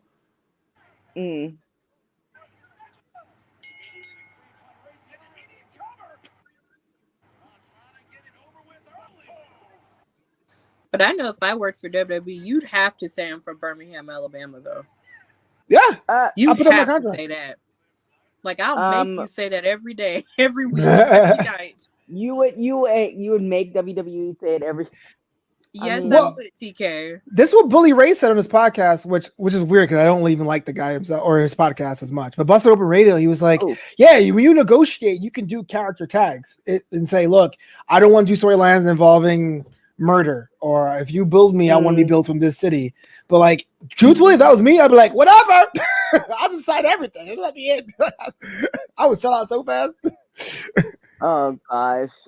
No, like for me, you have to say Birmingham. People sleep on us so much, and I'm tired of it. Oh yeah, what they say? What did they say about Birmingham? Well, because Birmingham is in Alabama, which is traditionally a red state, and all that other stuff, it's just like we get the impression either we're country, or we're rednecks, or just the fact that we're always backwards on things. But in actuality, the city that I'm from, in terms of Birmingham, is actually more progressive than a lot of people give us credit for. So yeah. And when it comes to Birmingham, it's a big city, but it's not as big as Atlanta, or not as big as New York, or not as big as LA and stuff like that. So when it comes to big cities, it's like they don't think of Birmingham. You always think of these other cities. So it's just like for me, it's like if I'm going to have a platform, you're gonna know where I'm from because I'm not gonna like be ashamed of it. Because sometimes historically, people have come from Birmingham and not mention it or don't mention it as much as if it's a point of shame. And I want to make sure it's a point of pride. Yeah. So that's my deal Oh, with it.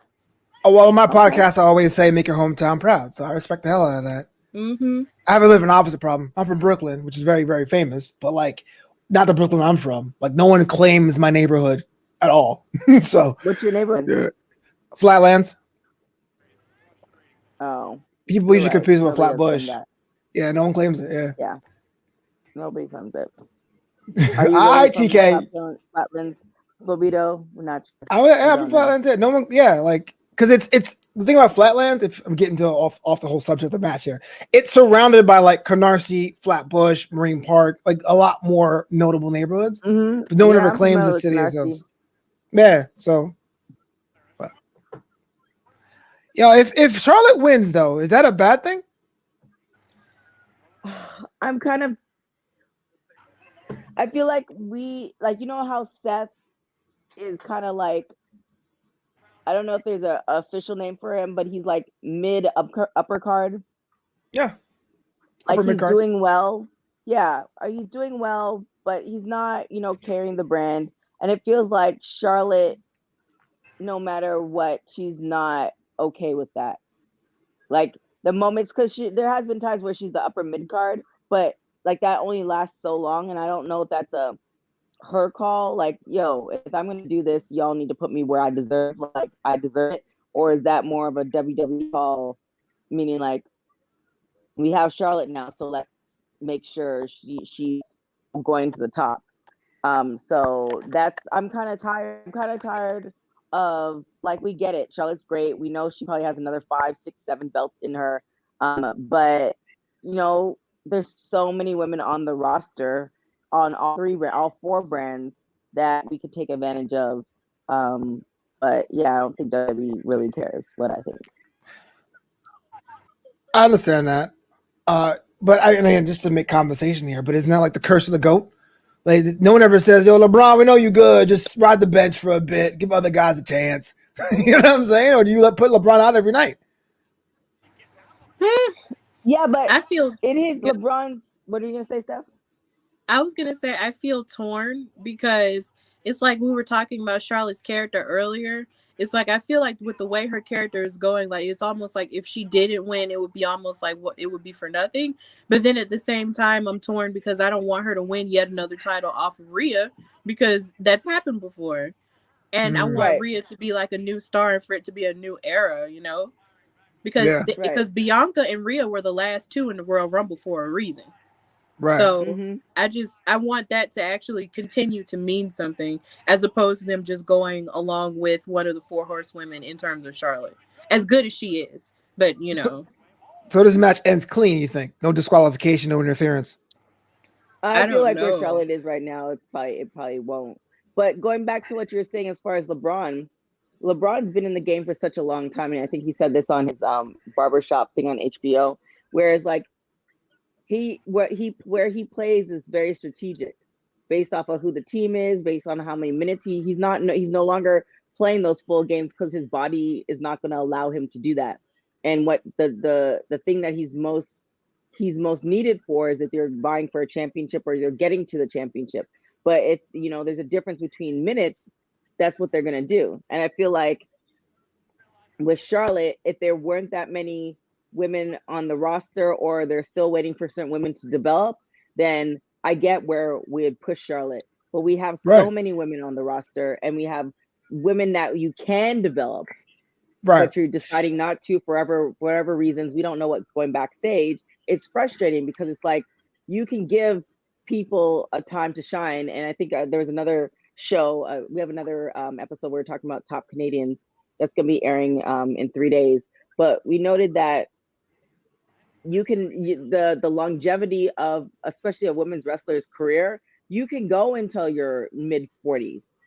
Like Angelina Love, she's been going for a very long time. So you can go for longer periods of time, and nobody's ostracizing you for getting older or being a mom. You can pretty much do whatever you want.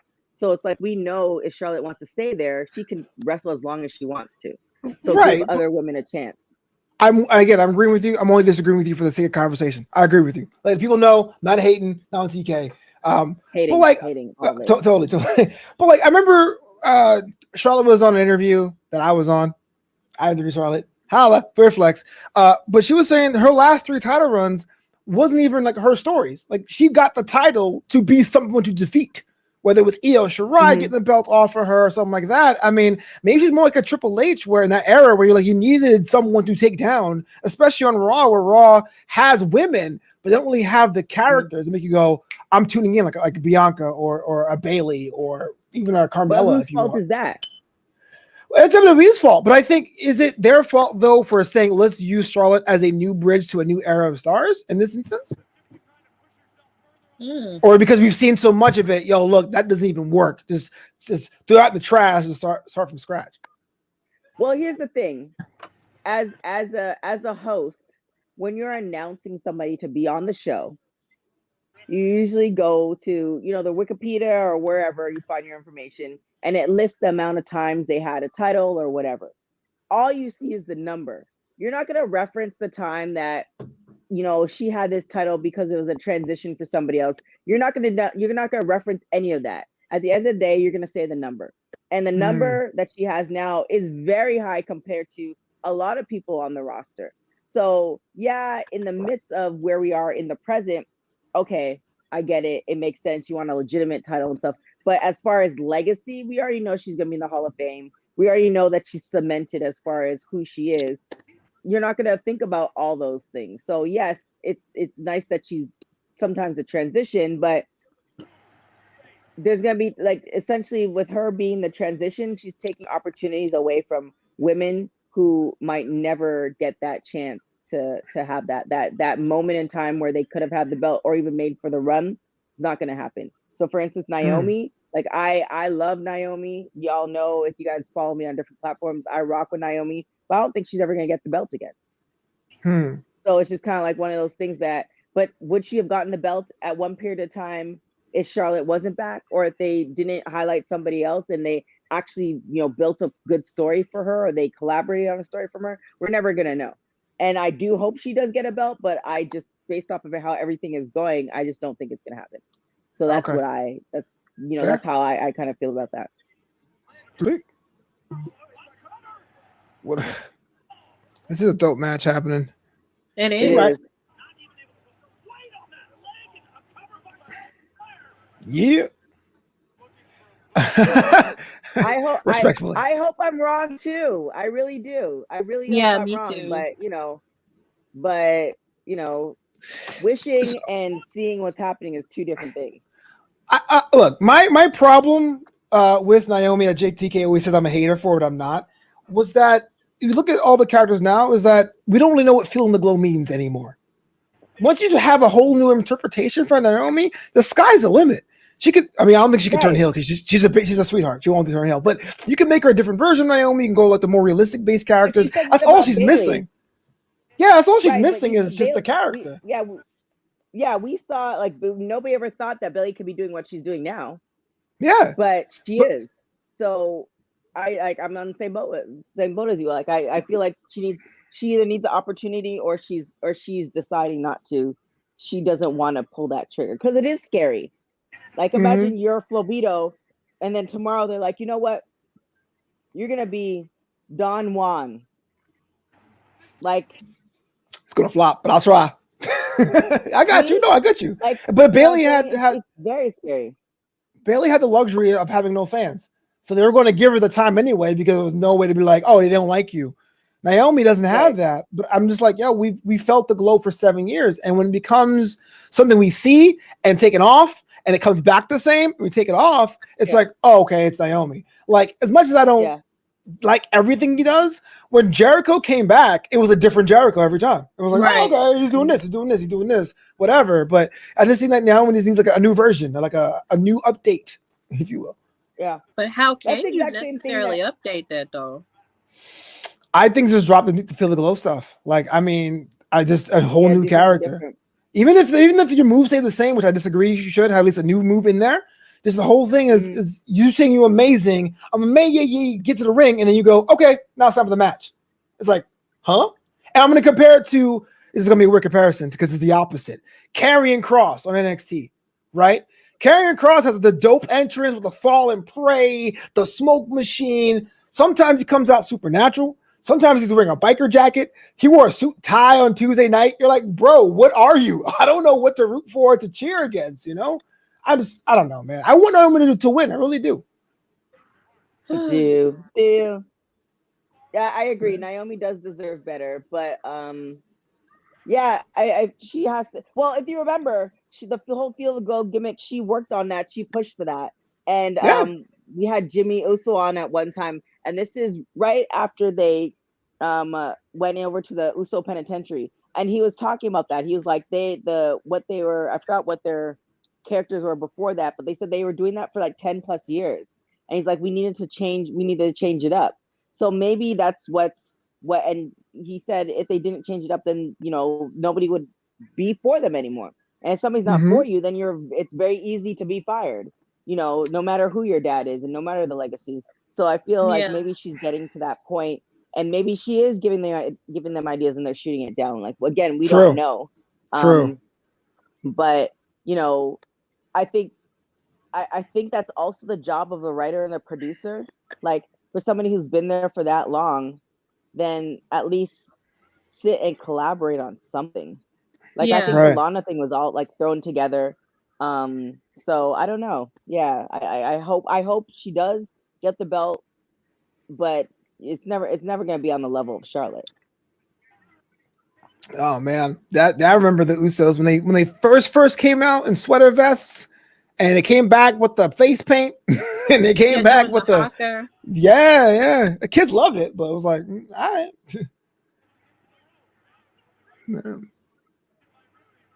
Yeah. Oh, thank God! Please don't tap out.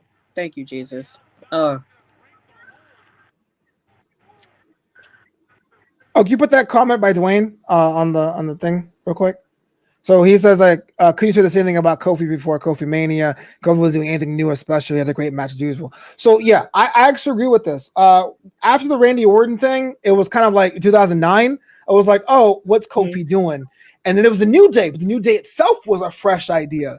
But what the problem with that is, an MVP mentioned that, is that he got known as a tag team person. But what made Kofi Mania work, it was, we long-term fans, we saw you back when we had flashes of brilliance, when you basically destroyed Randy Orton's car. Whatever happened to you? And we pushed them that way. That's what made Kofi Mania so great. And Kofi was black. Let's call it a spade a spade. But it really was the long-term fans being like, we remember when you were doing it, go back to doing it.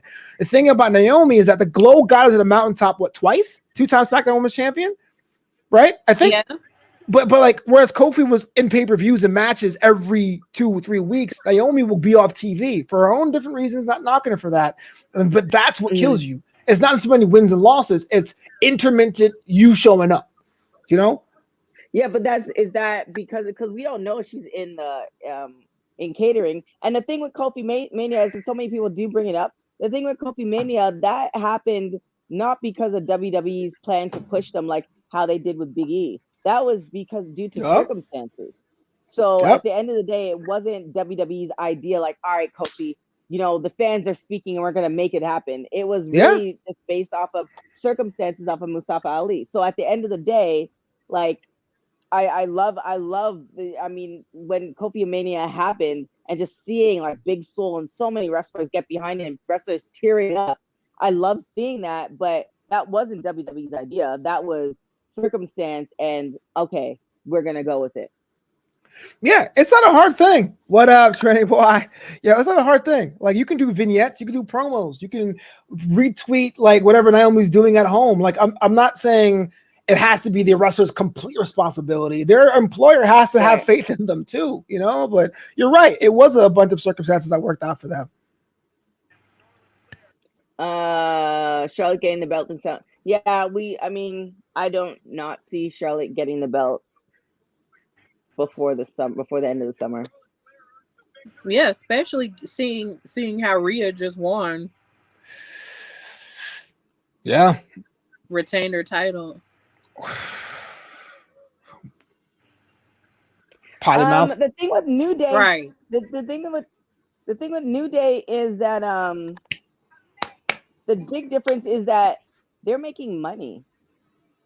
They're making Yeah. money in merch. They're making Yeah. money off of YouTube. They're making money off of commercials. Yeah. And that idea was because of them. And the churchy version, they kind of toned it down a little bit. And yeah, depending on who you are, you can think of New Day as a joke or not. But I will never forget, I was at a live show. I think it was in Ontario, and the New Day song came out. And I think I went by myself that day. New Day song came out, and this father with his two kids, white guy, older, maybe in his late 40s, started gyrating his hips. Like that in itself speaks to the power of positivity. Whereas Right. for Naomi, she doesn't have she still has that one. Let me know she has another shirt. She still has that one shirt. She Right. doesn't have cereal. She doesn't have Right. contract deals. She doesn't have Right. commercials. I Mm-hmm. don't even know she's doing the TikTok, but I don't even know she's doing YouTube or gaming or any of that stuff. So it's like there's a very big difference between the two as far as marketability, because I'm pretty sure that, and then New Day also has the podcast, and Right. I'm 98% sure that WWE is getting a cut of all that. It might not be a Yeah. very Yeah. Yeah. big cut, because I Yeah. feel like they are very, especially Xavier, they're very money savvy, but WWE is making money off of them, Yeah. Yeah. not so Yep. much off of Naomi. Right. So that's Yeah, the the New huge Day's a difference with brand. them. Yeah, it was the first WWE podcast from them. But like again, it's certain things. Naomi's not going to get the promo time because she doesn't have an angle. So it comes down to using social media and your fan base, your leverage, and she has fans because when Naomi comes out and loses, Twitter blows up. So people still They love get her. mad. Yeah. They get mad. So that's a good thing. It's worse to have no reaction, right? But yeah, you got to put agreed. yourself on until someone says, okay, we're not going to give Naomi a chance. It's, oh, we got to go buy into this Naomi thing because it's working out. And we see look at Zoe Stark at NXT, man. She was on NXT like what, 2 months, and now she's in the mix. Like they can do that. The whole possibility is there. It's just that if I'm Naomi, the product has been out there for a couple years. Just switch it up. Not saying you trash, not saying you stale, but it's now time for a new interpretation. 2021, 2022 version of Naomi, and that might be what it is because the fan base is there. You got the natural ability. You're still in your prime. You can still go, and you're on Raw, where Raw needs the bodies. Why not?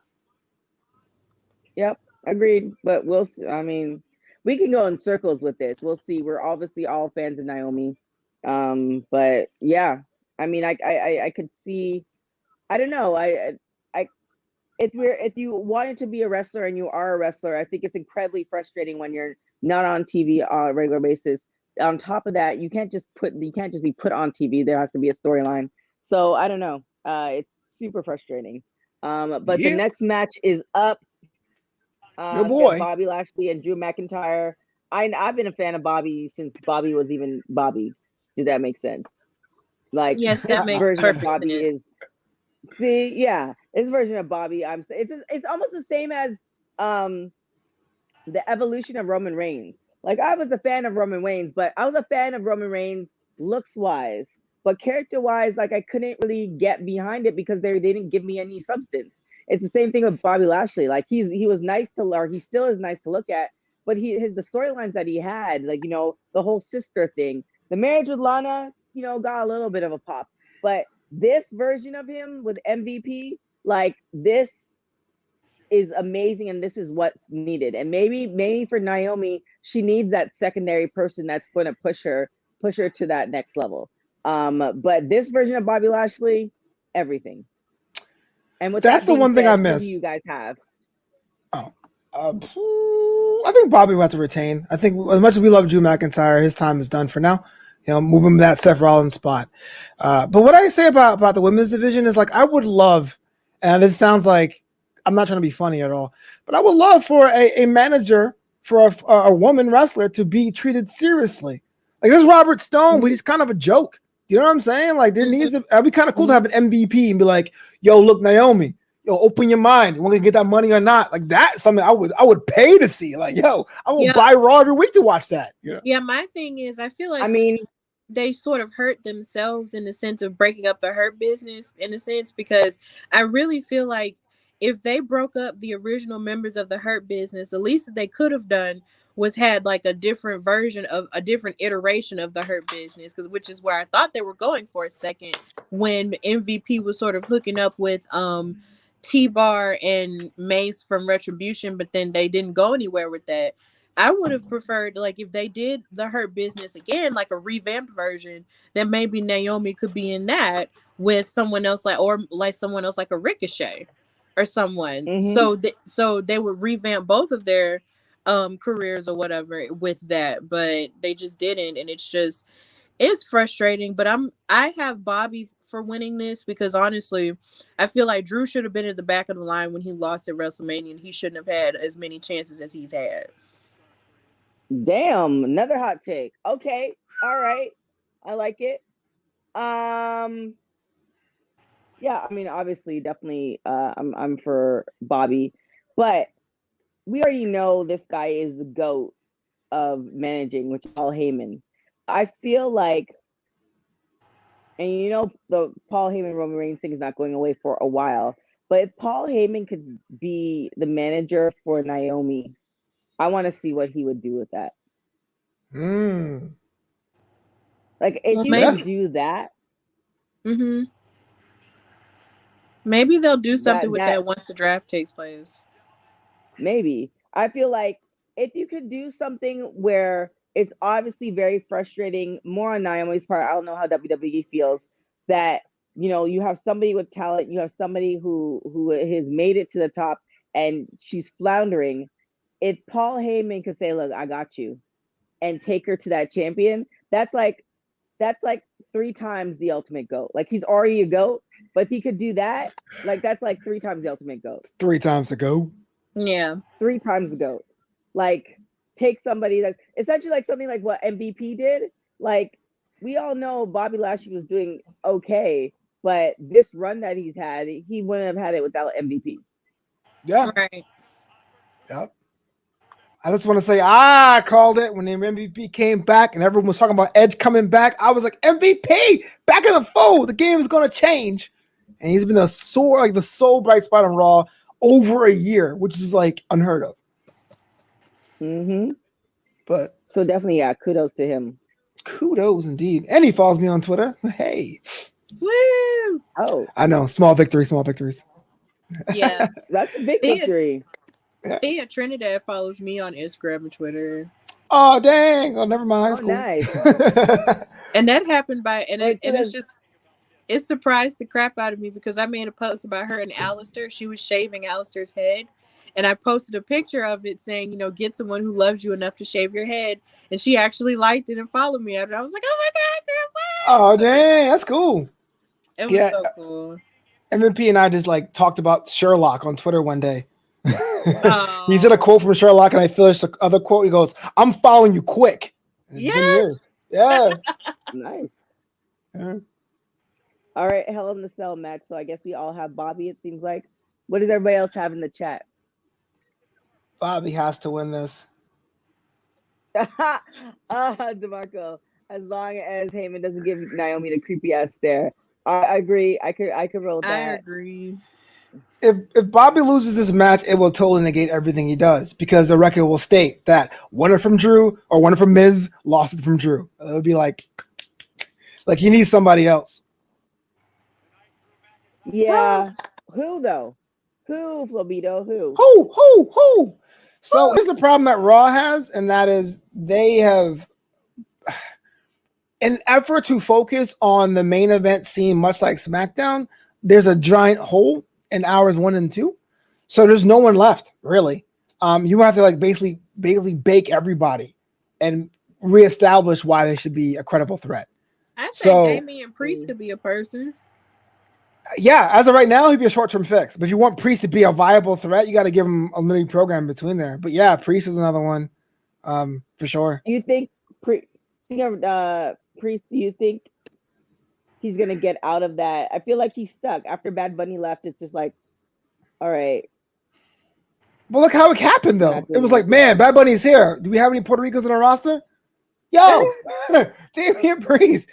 He's also 40 years old too. Like he has like what 5-7 years at prom, mostly. Yeah, he's kind of stuck, but I don't think the title is the way to go for him. He needs something in between. Yeah.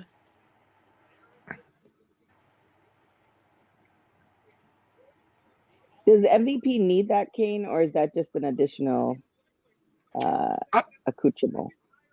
He needed it. It was the MMA injury. But it makes him look good though. Like makes him look like a pimp.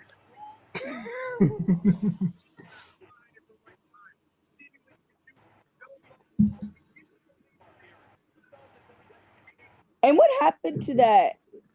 Did they ever properly end that storyline with Lana being married to Bobby?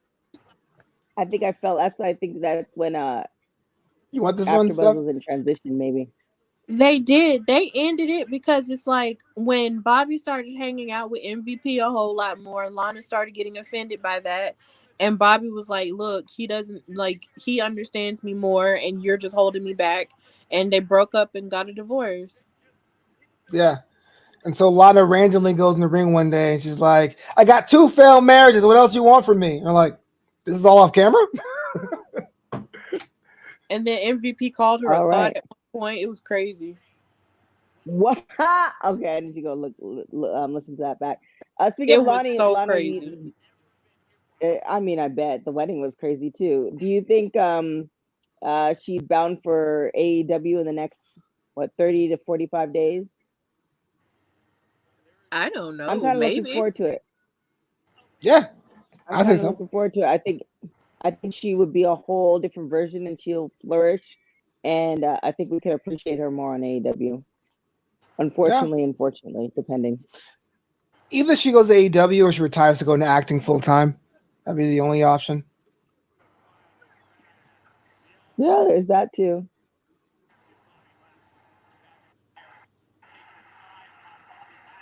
All right, Peacock, I Jeez. need you to straighten out and clear up so I can see. Okay. These guys are massive. Peacock is so weird, man. I miss the network so much. Yo, me too. Mhm. I don't watch anything else. It's like I hate. It's not Me that either, I yeah. hate Peacock, but I just miss the network. Yeah. My thing is they release NXT UK like 7 minutes late every week. So that pushes my show back. And you're like, yo, you Wow. upload the episode. Why is it late? You know, like That's terrible. Yeah, terrible. All right, no disqualification, no count out.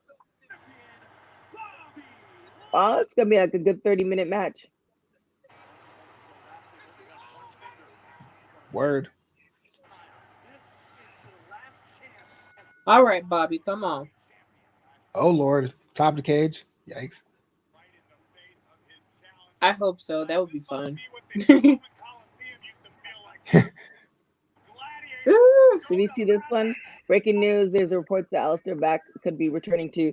I saw that because TK Trinidad, she was spotted at NXT UK. NXT maybe about 6 weeks ago. She's been training there, so we don't know. That's possible if the rumors are true. Like, I'm down with that because I feel like he shouldn't have been let go to begin with. Like he was starting a new. They weren't doing anything with him. No, they were. Aleister Like Black? they were. Yeah, they were starting a whole new character with him on SmackDown, and he was supposed to be in a feud with Big E before he got released. Yeah. But the rumors are also that he was asking to be released. I didn't see that rumor. So the asking to be released was like a year and a half. This is like before the COVID firings. That was just frustration with his character or whatever. But like they had a whole Dark Father thing on SmackDown. The promos were great. He was on 6 weeks it was, definitely just doing these things. And it was like, nope. And then that's why Big E is back with, Apollo and them, because he was supposed to be in a program with Aleister, because Aleister came on SmackDown and hit him with a black mass out of nowhere.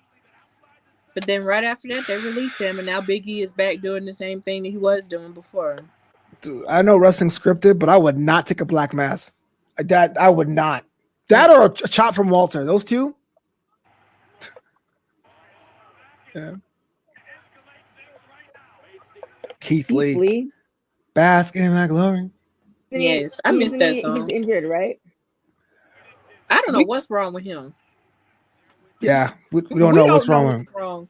He keeps tweeting cryptic things saying, "Oh, you'll have the answers in time" and all this other stuff, and I'm just like, "What's going on, Keith? Like, if you're in pain, please let us know. We care." Word.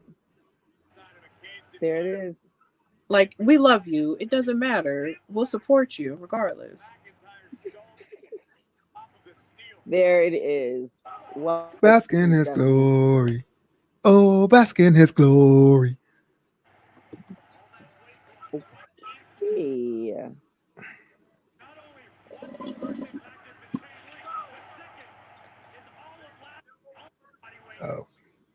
Oh shoot! What did I just do?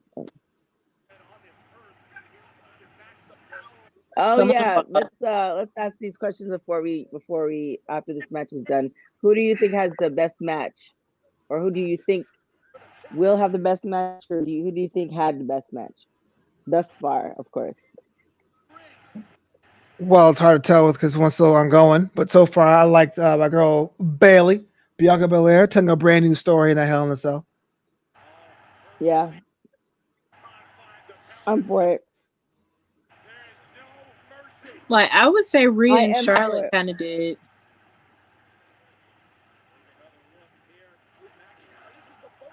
No shade to Bailey and Bianca though. I feel. What does TK think? What does TK think? What does TK think? She's thinking right now.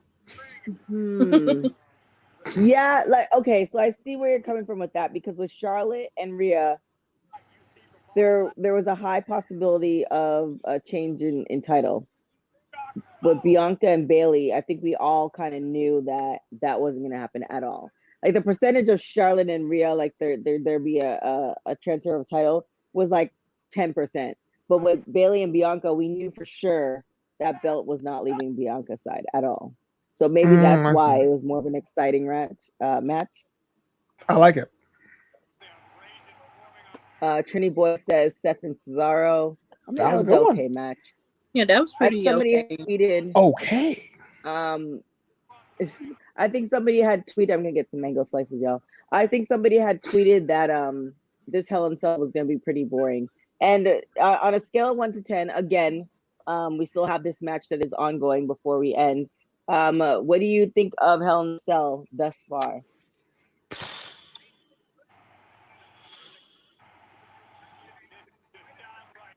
Ooh, that says a lot.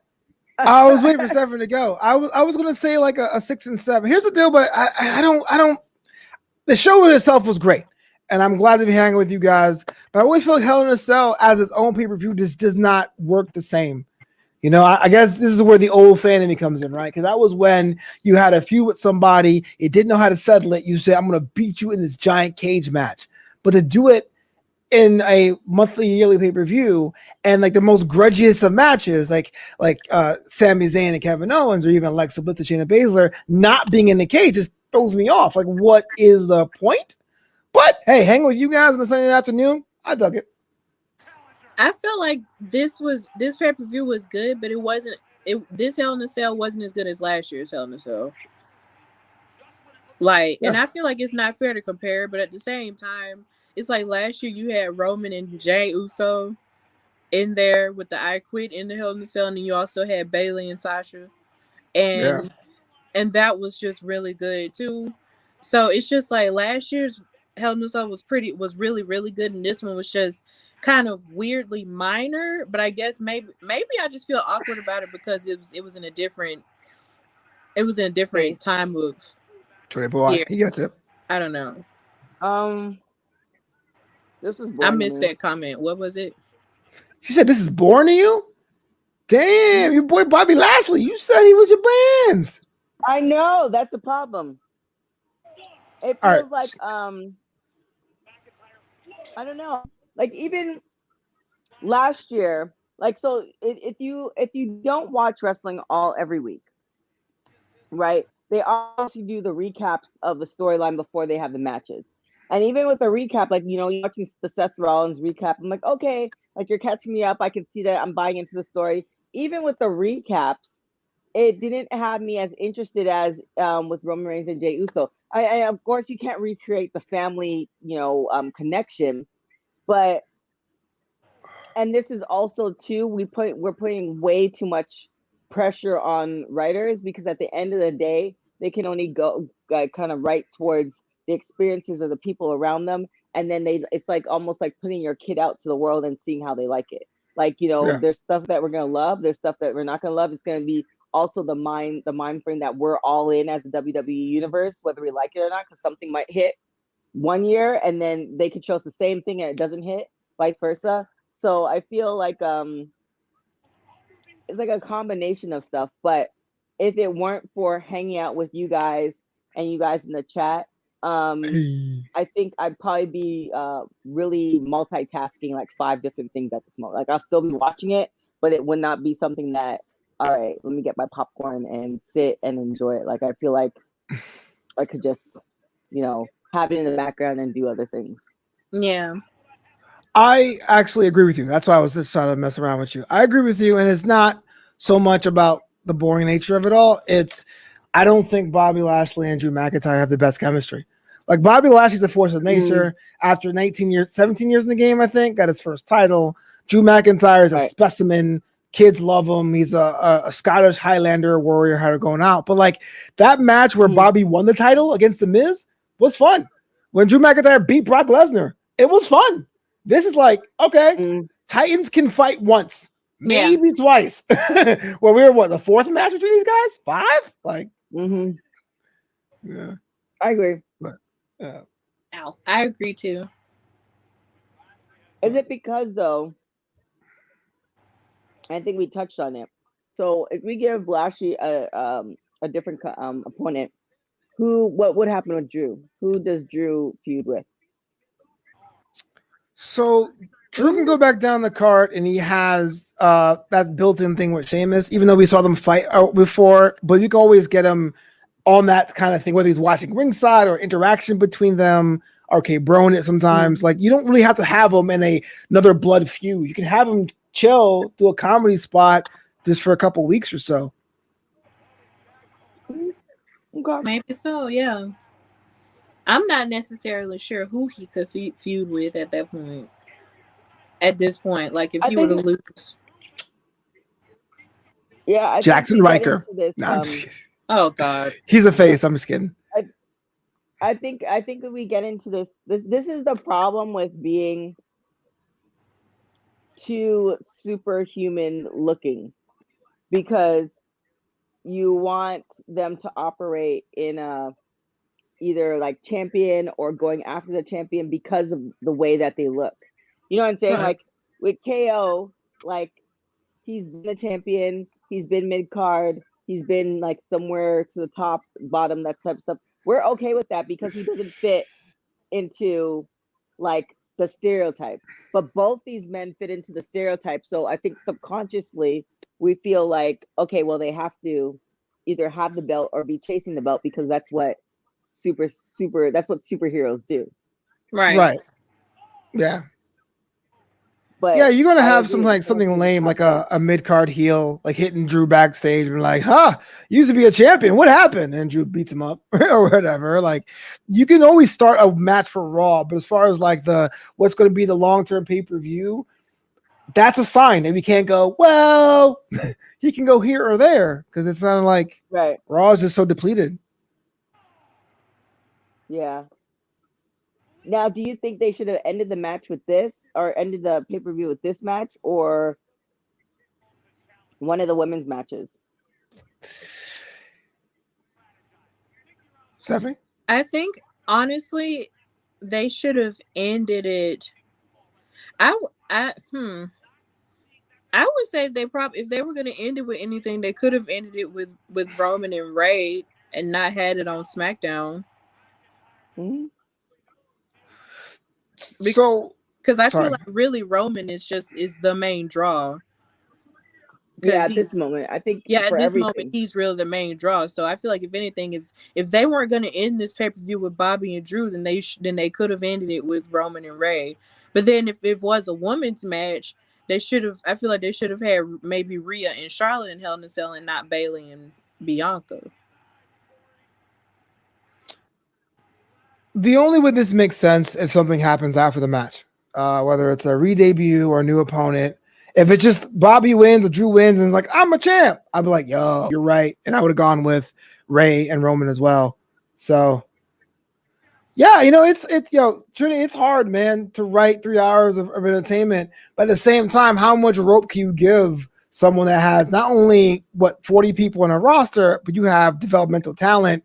And you look at SmackDown. I know SmackDown's only 2 hours, and Roman Reigns' segments covers a lot.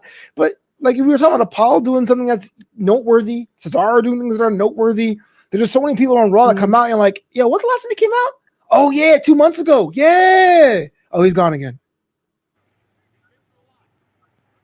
Yeah, but do you think it is frustrating? But again, it's one of those things where it's like I really wish that they would and I don't think they will. And I've said this on plenty of occasions, like even after Buzz days. Like I really wish that they're even if they did like a satire version of it where they let us into the writer's room, where we can actually see, why that would actually be a really good TV show. I don't know how many people watch it, but you know how they have like what this show was. There's a show is like a football show where they were showing like the inner workings of like football and concussions and deals and all this other stuff. Like I'd love to see that Reddit writers room as far as why somebody's leaving. They're here for a month and then they're gone. Like, is it some of the family? Is it the kids? Or is it like they piss somebody off? Like that to me would be a really cool show.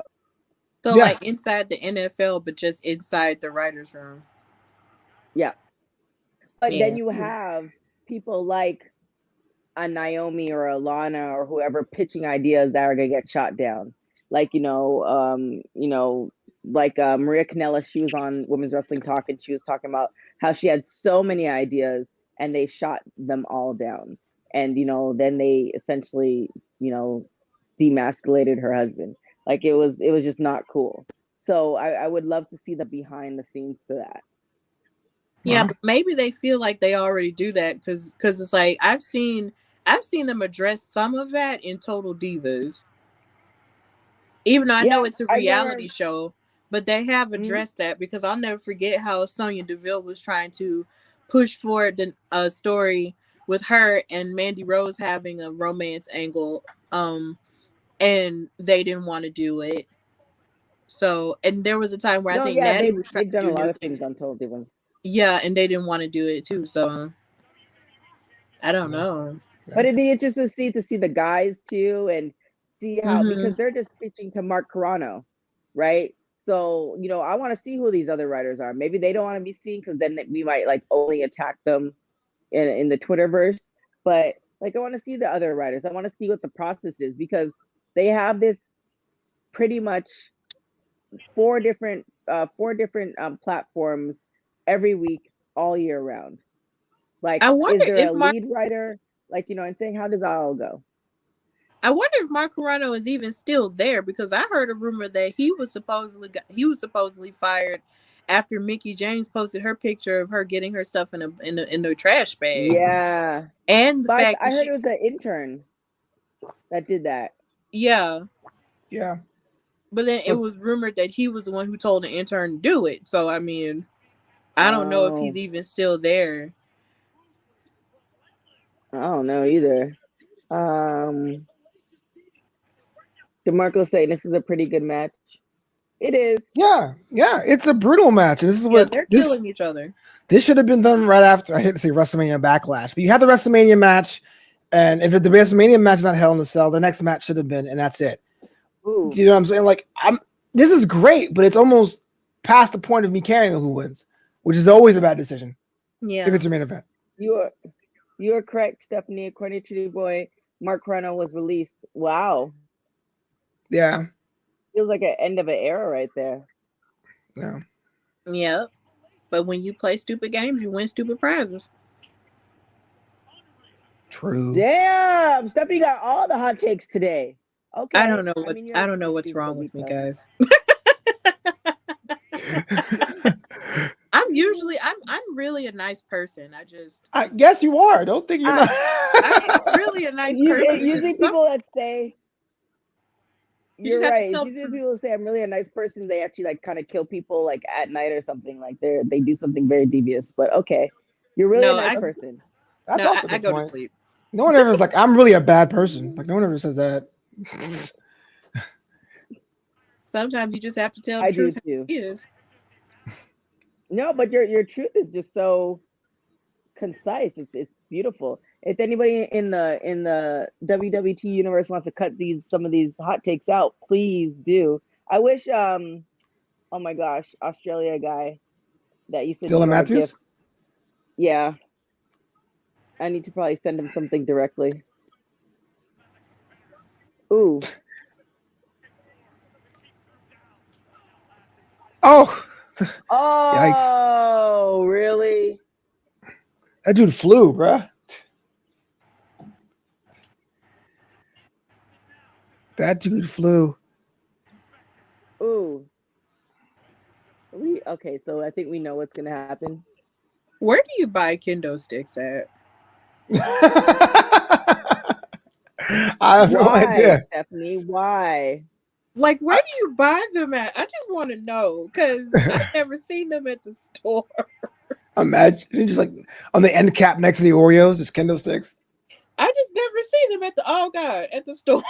It just hit the ref. Oh God. Oh. It's a martial arts supply, whatever. I would never hit anyone Online, with a Trini kendo Boyce stick. I says, just wonder. I don't know. For some reason, I don't believe that part. I Back in believe my you're a day, nice it was person, Singapore but you King. not hitting somebody. I Yeah. don't know about that. My favorite foreign object is a ring bell. Ding. Your favorite foreign object? Nice. I Yeah. like it. I like it. Like, I think my favorite really is a kendo stick. Oh, It's like between a table and a kendo stick. Oh yeah, good I would love choices. to hit somebody with a kendo stick. Oh, and I like crutches too.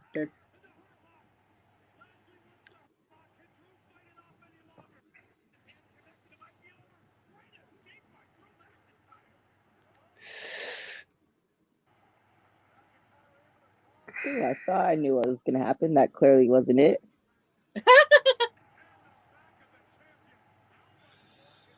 Shenanigans abound. Lord Oh, Jesus. no. Good twist. Good twist.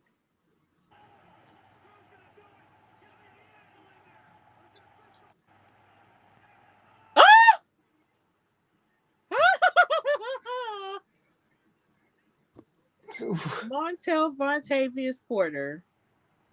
Yes. What is going on? This is breaking down, man. I love it. Oh, and he's locking the cage back. Oh, God. Oh, sweetheart. This is not good. Oh, you done effed up. It was at that moment MVP knew.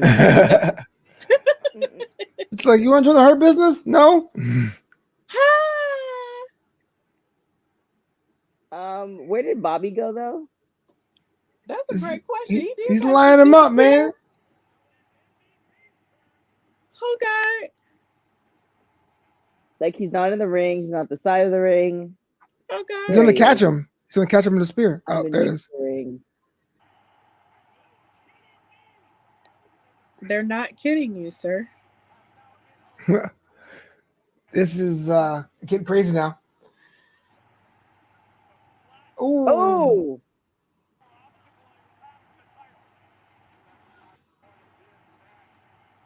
So TK, let me ask you a question. Favorite pay-per-view so far this year?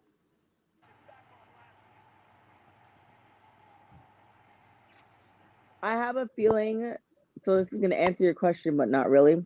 I have a feeling that SummerSlam is going to be the pay-per-view for this year. But no, so far, the ones you saw so far. Yeah, I can't. So far, it's been okay. Like I'm really looking forward to SummerSlam. So far, I guess you could say Mania. If you want to, if that's counting as the pay-per-view. But I feel like SummerSlam is gonna SummerSlam is gonna be reminiscent of when it was in San Jose and The Rock and Ronda showed up. Okay. Yeah. I feel like SummerSlam, I mean, I think we have one more pay-per-view before SummerSlam, but I feel like that will be, and it's in Vegas.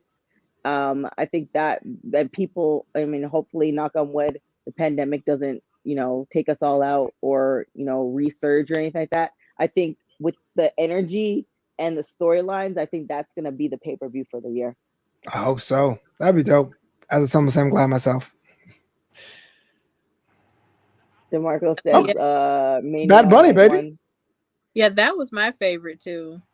WrestleMania Night 1 was like my favorite at like period. Because number one, because it was just great. Number two, I was watching it with TK and Emily and everybody else. The I know rain. that was a long ass week. That It was a really was. long week. That was the That was first a time I very long experienced week. anything like that, but it was so fun. Yeah. It was just like you watch wrestling, then you repeat it. I can't even imagine, which we probably will be doing, but not like, I think there's gonna be more people a part of the WWT universe.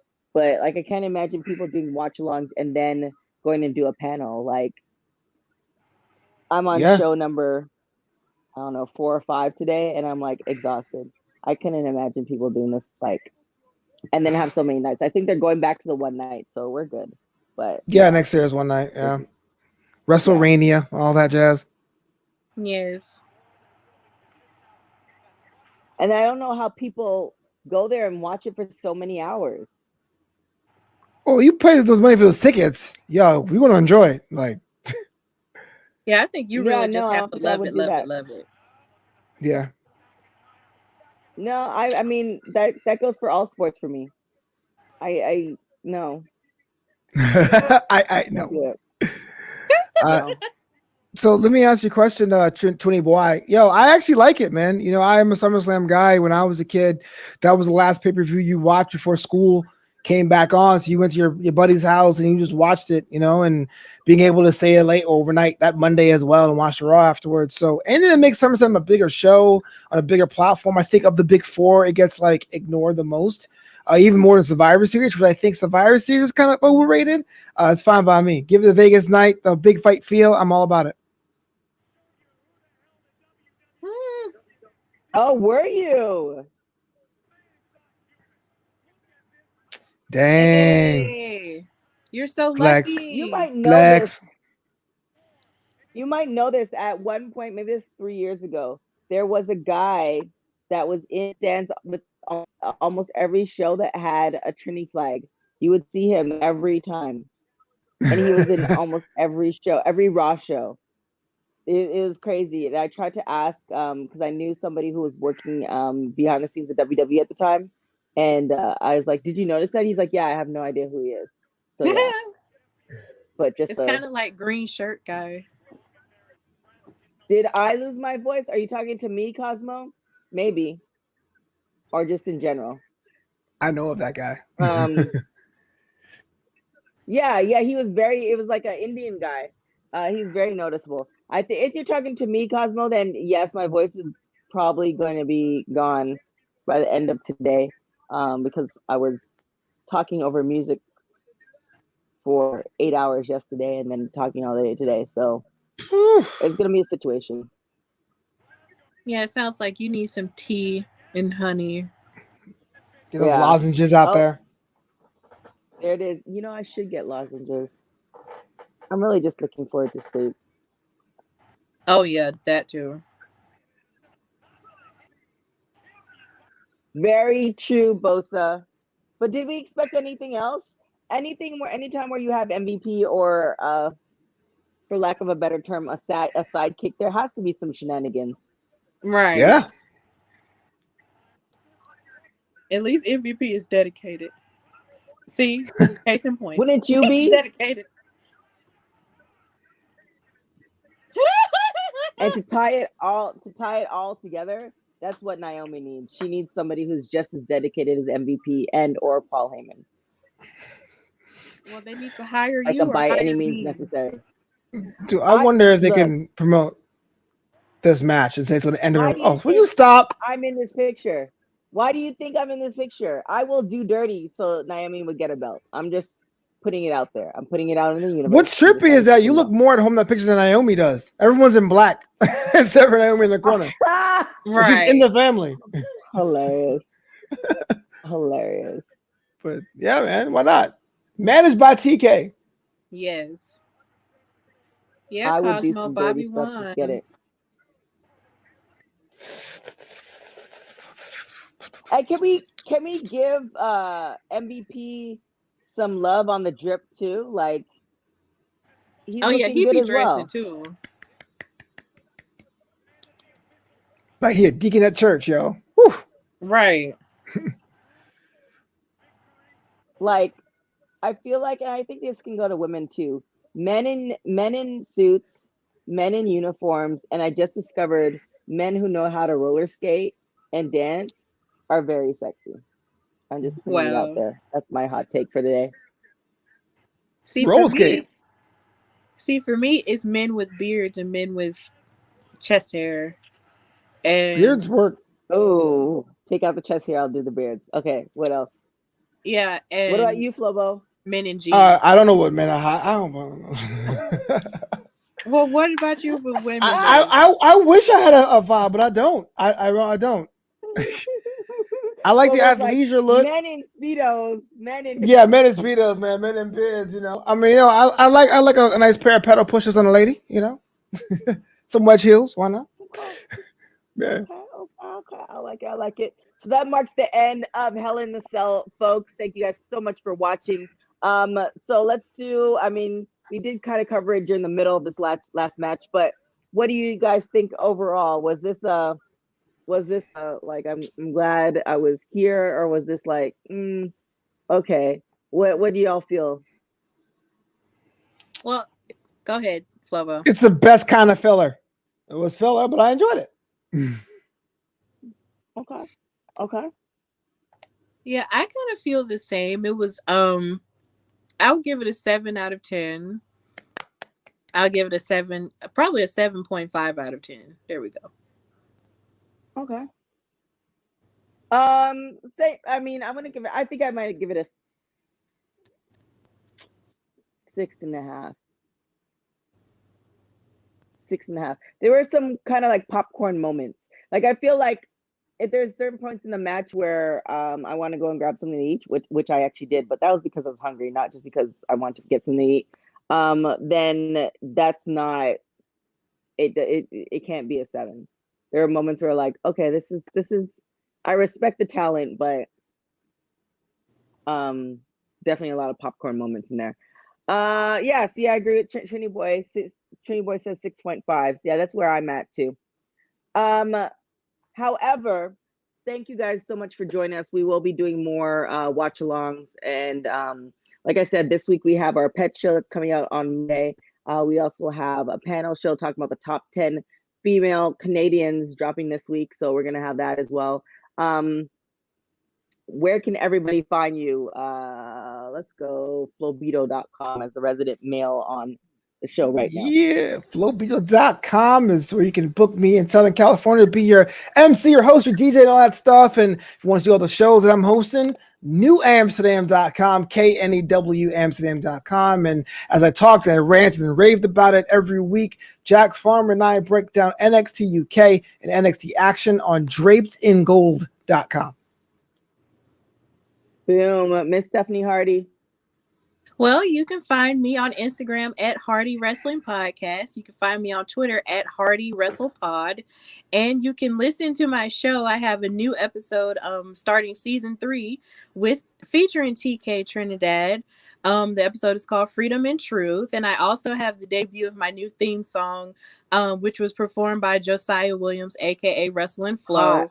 So please check that out. Check out that new episode with that theme song and our talk together.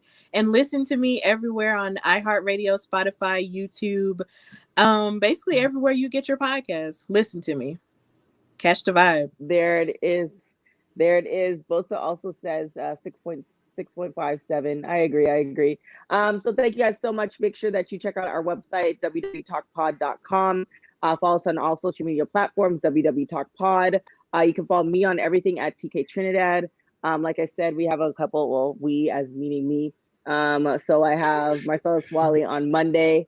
If you love cocoa butter on Tuesday, we have something. I think it might be James Lott on TK's Tuesdays. There's something happening on Wednesday. I'm debuting another show. Thursday, we have Women's Wrestling News. I don't know. Just go to tktrinidad.com. There's a whole bunch of stuff going.